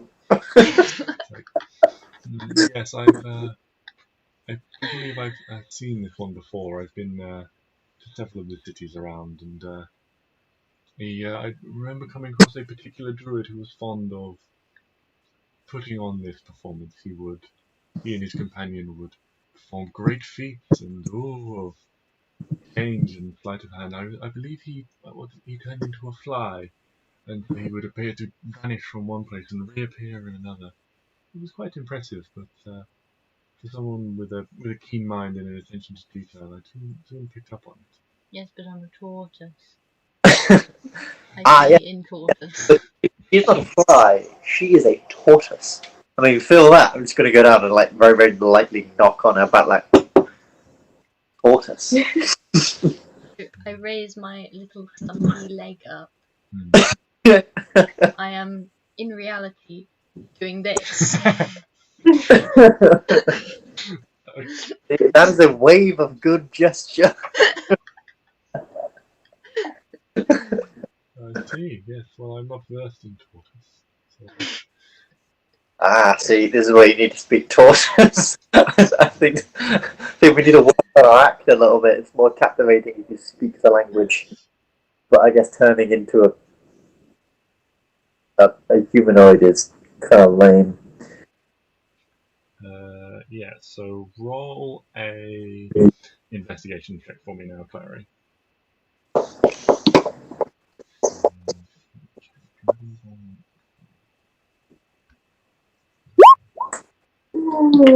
Woo. Oh! Oh! Very nice.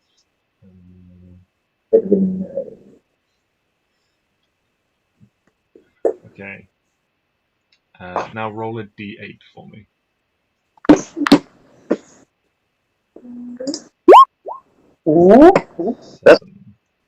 What is 7 on my list? 1, 2, 3, 4, 5, 6.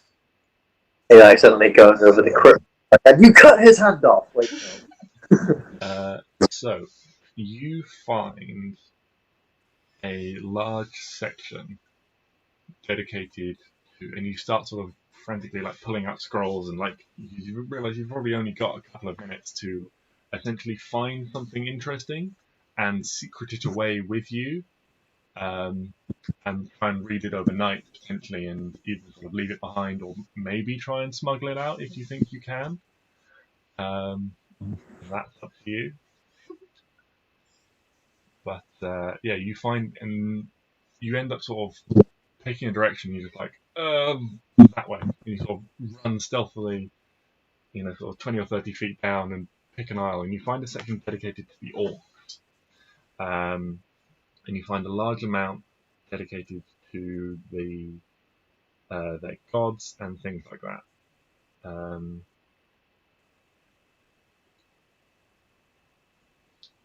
If you want to,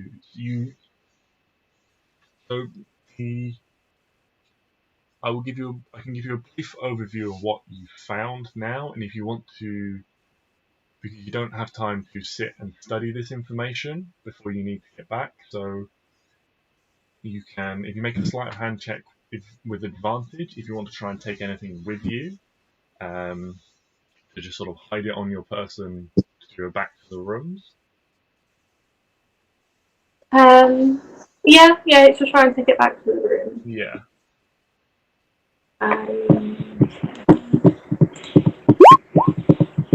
Yeah. You managed to sort of grab it's quite a large book, but it's large in terms of like physical size, but it's quite thin, so it's quite flexible. You manage to sort of like tuck it and sort of like bend it around your ribs. Not so much that you feel like it's going to permanently deform it, but just like bend it like with your arm in place. You can like hold it against your side and bend, and like maybe your hand sort of like goes across your stomach to like hold it in place. And for like the ruffle of these robes that you've been given and stuff like that just hides its shape. It like contours nicely. And you're confident that you'll be able to get out with this. And when you're done, you'll be able to like take it back to your room and sit and actually spend some time studying it. Cool. And you manage to make it back and just slip in, just as Arwen, I would imagine, turns back into a human, having been rumbled as a druid, so to speak. I am a tortoise. And an excellent tortoise you were. Thank you. Will that be cash or card? Would you Or shoes? would you like to remain here? Is there any more you wish to study, or shall I escort you back to your rooms? I think we are good. Possibly. Are we good? Yeah, we're good too. Cool. We're good. Let's go.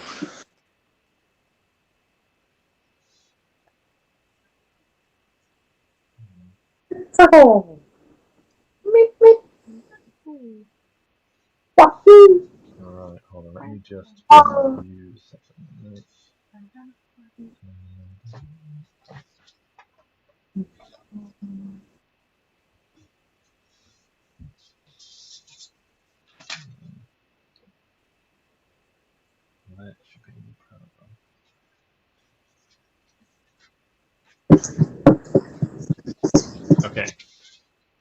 So, you guys head back to your rooms. You are sort of settled in. There's the promise of food and things like that. The rooms are warm and dry. You've got 2 between the 4 of you. These little guest quarters. They have these sort of rolled mats on the floor that form mattresses. Small little like incense burners sit sort of in the on the windowsills and things like that. And they're quite plain. They have this there's a couple of little chairs and tables and things like that. And yeah, eventually sort of you start killing time, and you'll drop food in the evening. Very quickly, sort of just tuck this book away out of sight when there's a knock on the door and so forth. And the information you get is a comprehensive history of of a period of time relating to the orcs. So, in the time long ago, before Kavran was supposedly one continent united as it is, in the time before the races were united, the orcs used to measure their strength with necklaces made from the teeth of people they killed in battle instead of sharks. Oh my god.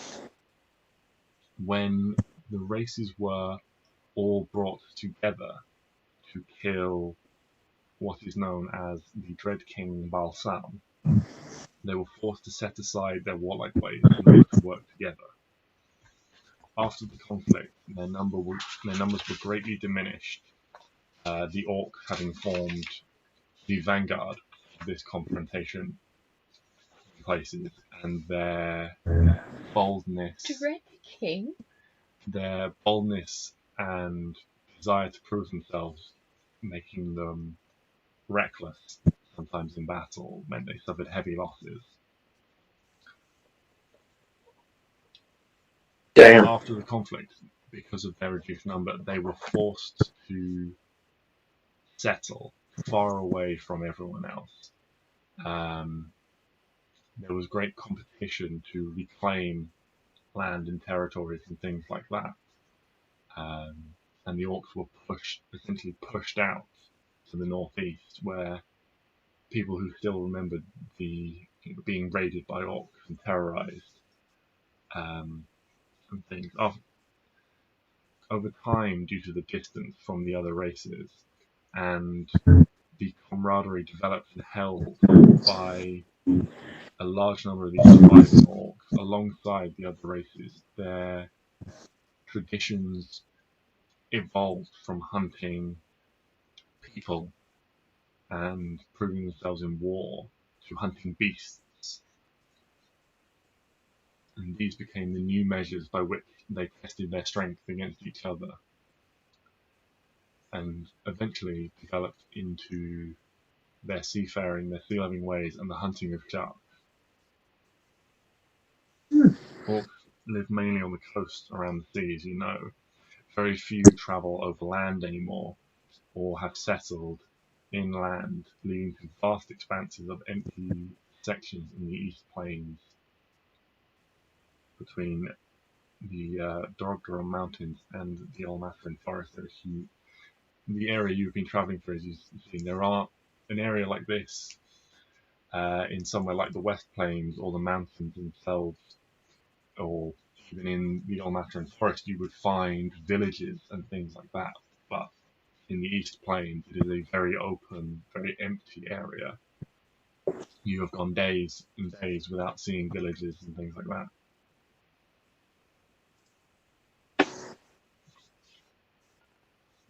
So that is the summary of the history you get from this book. Dread King? That is how he is known in history. Red King Balsam? Balsam. Balsam. Balsam. Balsam. Neo's dad is a Dread King. It will be fine. I don't think so. We'll kick his ass and have him over some chips. I'll have him over force and chips. Hmm? No. Have him over some chips. Like the vinegar. Sort of. So, you Don't kill me before I do that. pass the night away in your various ways. Clary studying this book he has managed to liberate from the library. Is there anything else anyone would like to do? Has Clary shared this with us? Who's sharing? Well, you're in rooms of two, so who's sharing with who? Girls' night. Woo woo. Okay, so I'll in with Clary. Guys, night, and Neo's like, no.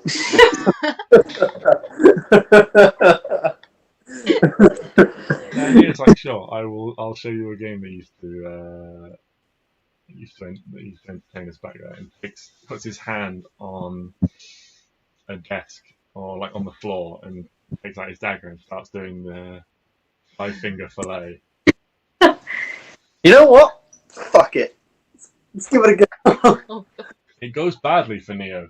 He sort of gets like 2 or 3 rotations and then looks up at you quite confidently, and then there's just this ow. He stops quite quickly as he's managed to stab himself in the hand. It's fine. He quickly like starts sucking on his bleeding finger and like wraps a little I will cast upon him cure wounds. around it, like I will cast upon him cure wounds. Cure his hand. sort of like, thanks for that. I used to be better at this, I'm sure. Maybe. I hope so. I'm assuming so because you still have all 10 fingers. Yeah. Well, I think I had all. I mean, well, how many toes do you have? I'd never play it with toes.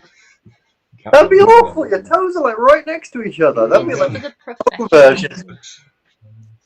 That'd be the version right there. I remember having many scars. It's sort of like, I haven't got any. It's like I had this big one. On my arm, this big burn when I was a kid. I ran into. Hell, yeah. I ran into the kitchen and tripped and the poker that was in the fire knocked it and rolled and it hit me on the arm. Yeah, that scar's gone, so I don't know. I mean, maybe I did lose a finger or two, and they were restored. Oh, maybe. God. Anyway, I'm gonna give it a go. What do I roll? Roll a straight dexterity check for me, then. Straight dexterity check. JJ, bring it the goddamn hell on. 17, yeah. So you pick this up quite quickly, and you start slowly at first, and going in the large gaps at the end, and then as you get confident, like you start bringing it closer and closer and closer to your hand, and you should go for a good sort of minute or so before Ow. you decide to call it. I can't do it. Yeah, no, I really cannot do that. Yeah, and you got quite an impressive face. Pen is not so impressive, but Stix is remarkable. Exactly. See? Fantasy role playing. Living vicariously through your characters. Now, Stix will now eat some bread and do a load of push-ups because I can't. Yeah. So, Clary, what are you choosing to do with this book? Are you going to try and take it with you? Or are you just going to leave it behind? I think leave it behind. Not because I don't think I can take it, but Clary has respect for books and feels it would be wrong to take it away. Okay, that's fine. Are you going to leave it here, or are you going to try and put it back in the library? I feel like I should try and put it back in the library. I'm scared. Sneaky girls' night. You guys say ghost. I was just expecting to like wake up the next morning and find you both like with different hair colors or some shit. But no, we wake up and find you guys in the prison of this place, even though they said they didn't have one. And I'm like, oh, yeah, something's gone wrong. Oh wait, Guys' night was tame. I had a thought. You have a thought. That's me. That's right. That's why my thing's not on it. I was like, I don't recognise any of these spells. What's the... Oh, 30 feet. Yeah, you can't. By any chance, is the library 30 feet away from the room though? Or... No, it's a couple of floors up. Okay, that plan's not gonna work. I thought I could just use an invisible mage hand and just a floating book. Neatly go back on the shelf. You could just like throw it out into the courtyard and be like, oh, how'd it get over there? Just pay a quick visit to you guys in your room and then hide it so they think you stole it instead. I found this book lying around. How far does this work? Like, So that moved with you. so if I cast it, we can just sneak about. That gives you a +10 to all stealth checks, yes. Sneak, sneak. Snake. You do that. Spice myself. I can pass without trace sus. What does that mean? Gives us Gives me Tada. Yeah, while you are within 30 feet of Arwen for up to an hour, you get +10 to all stealth checks. Which would give area +19. Yes. I cannot roll below a 19. No, you can't roll above an unnatural 20. Because it's the 19 plus the 1 that you would roll. I mean, I can't do it. Because you have a +19, and if you roll the 1... Yeah, so I can't roll below a 19. Yeah. That could work. I like to That think might that be a would bit work. overpowered. I like to think that would work. Yeah, And also the closest, potentially the closest to 40 anyone has ever come. I think this would be good. Up to you guys. What are you doing? And do you alert either of the two paladins before you do so? Just come to our room and every so often just, ah, fuck! It's empty. Go slower. No. Not as hard. Just hear it. Oh, shit! Oh, fuck. Oh, fuck! I don't know what Neo sounds like. Yeah. So if you're both going, that'll be a stealth check for both of you. With a +10 from Pass Without Trace. You can also cast that, yeah. I was thinking, could I use...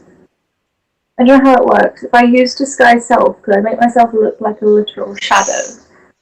Like a shadow, did you say? Yeah. So I don't think you can make yourself look like a shadow. I think you have to make yourself look like another person. What if it was my shadow?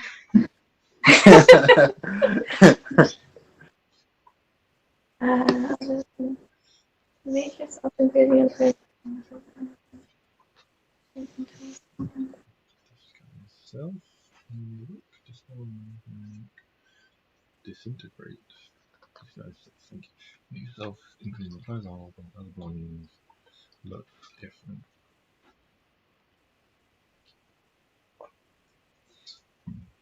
The spell lasts until it ends. It's not a concentration spell, so that's good. It lasts 1 hour.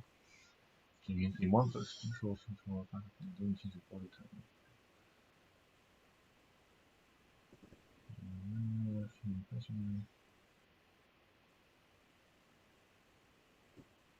Okay, yeah, so no to shadow, but you can look like anyone you've seen. It would be the tortoise lady. Oh, I didn't think it had to be like a specific person. I You thought. don't have to. No, you can just come up with a generic disguise if you wish. or you could pick an individual and try to disguise yourself as them. Well, you wouldn't try, you would be disguised as them. Or you could just go with this, just see if you can sneak past the plus 19. Yeah, I'm just thinking, like, in case something did go wrong. I think we'll be fine with the plus 19. I have a +7 normally, so Yeah, have you got that's the plus 10 as well? yeah. Yeah. Okay. Oh, Jesus, plus 19 and plus I think we'll be 17. okay. Jesus Christ. Okay. So roll an internal stealth check for me. Or stealth. That's 20. 20. And a 38.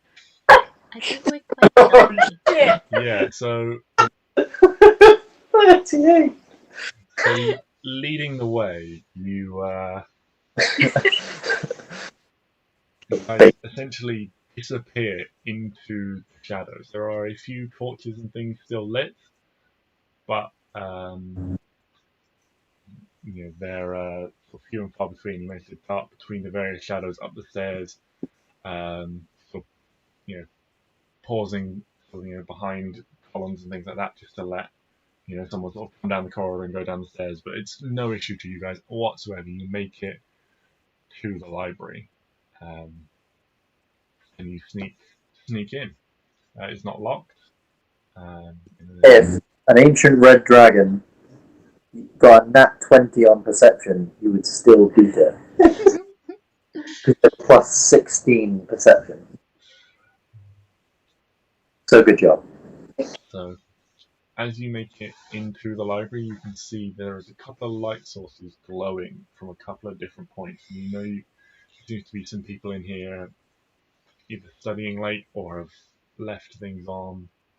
You're not sure, but you've got to make it past another couple of these. So another stealth check to see if you can navigate through the various sort of blind spots created by these shelves, so you're not going to come within direct line of sight of anyone. Ooh, 37. A 27 and a 37. Yeah, again, no issue for you guys. You managed to make it back to the shelf, and you put the book back, Klari. No problems at all, and make it back out of the library. Just for the hell of it, one final stealth check to make it back to your rooms. A 22 and a 21. Yeah, you make it back, no issue. Mission accomplished. I mean, with plus 19 and plus 27, I mean, no one was spotting you guys. And I think we will pretty much end it there. You guys can all take a long rest again, and we will pick it up first thing in the morning with you guys heading out.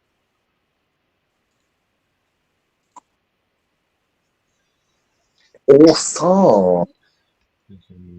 Only a couple of spell slots and things like that used. A couple of hit points lost in an unfortunate incident with a well. What? What? That didn't happen. What? What? Now, 38. Roll to Unless there is, of course, anything else you'd like to do at the beginning of next session before you take a long rest. I think I'm good. Personally. I'd say maybe we should go to the guy's room and tell them what was in the book. Yeah. You guys know before we head to bed. Boy-girl supper party. No. We can assume that you pass on that information at some point. That's fine. Just pop the headset, just to let you know. Fucking terrifying shit going on. Bye!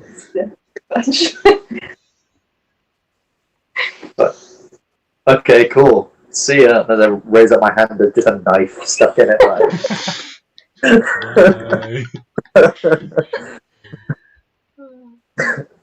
Yeah, we should probably start cleaning up in it. Pulls of blood on the floor. Neo's not even got a hand left. There's just bone. Oh, dear Lord. Hey. Wow. We have find out what one-handed Neo does next week. Does he grow it back? Like a starfish. Yeah, like a starfish. Until then.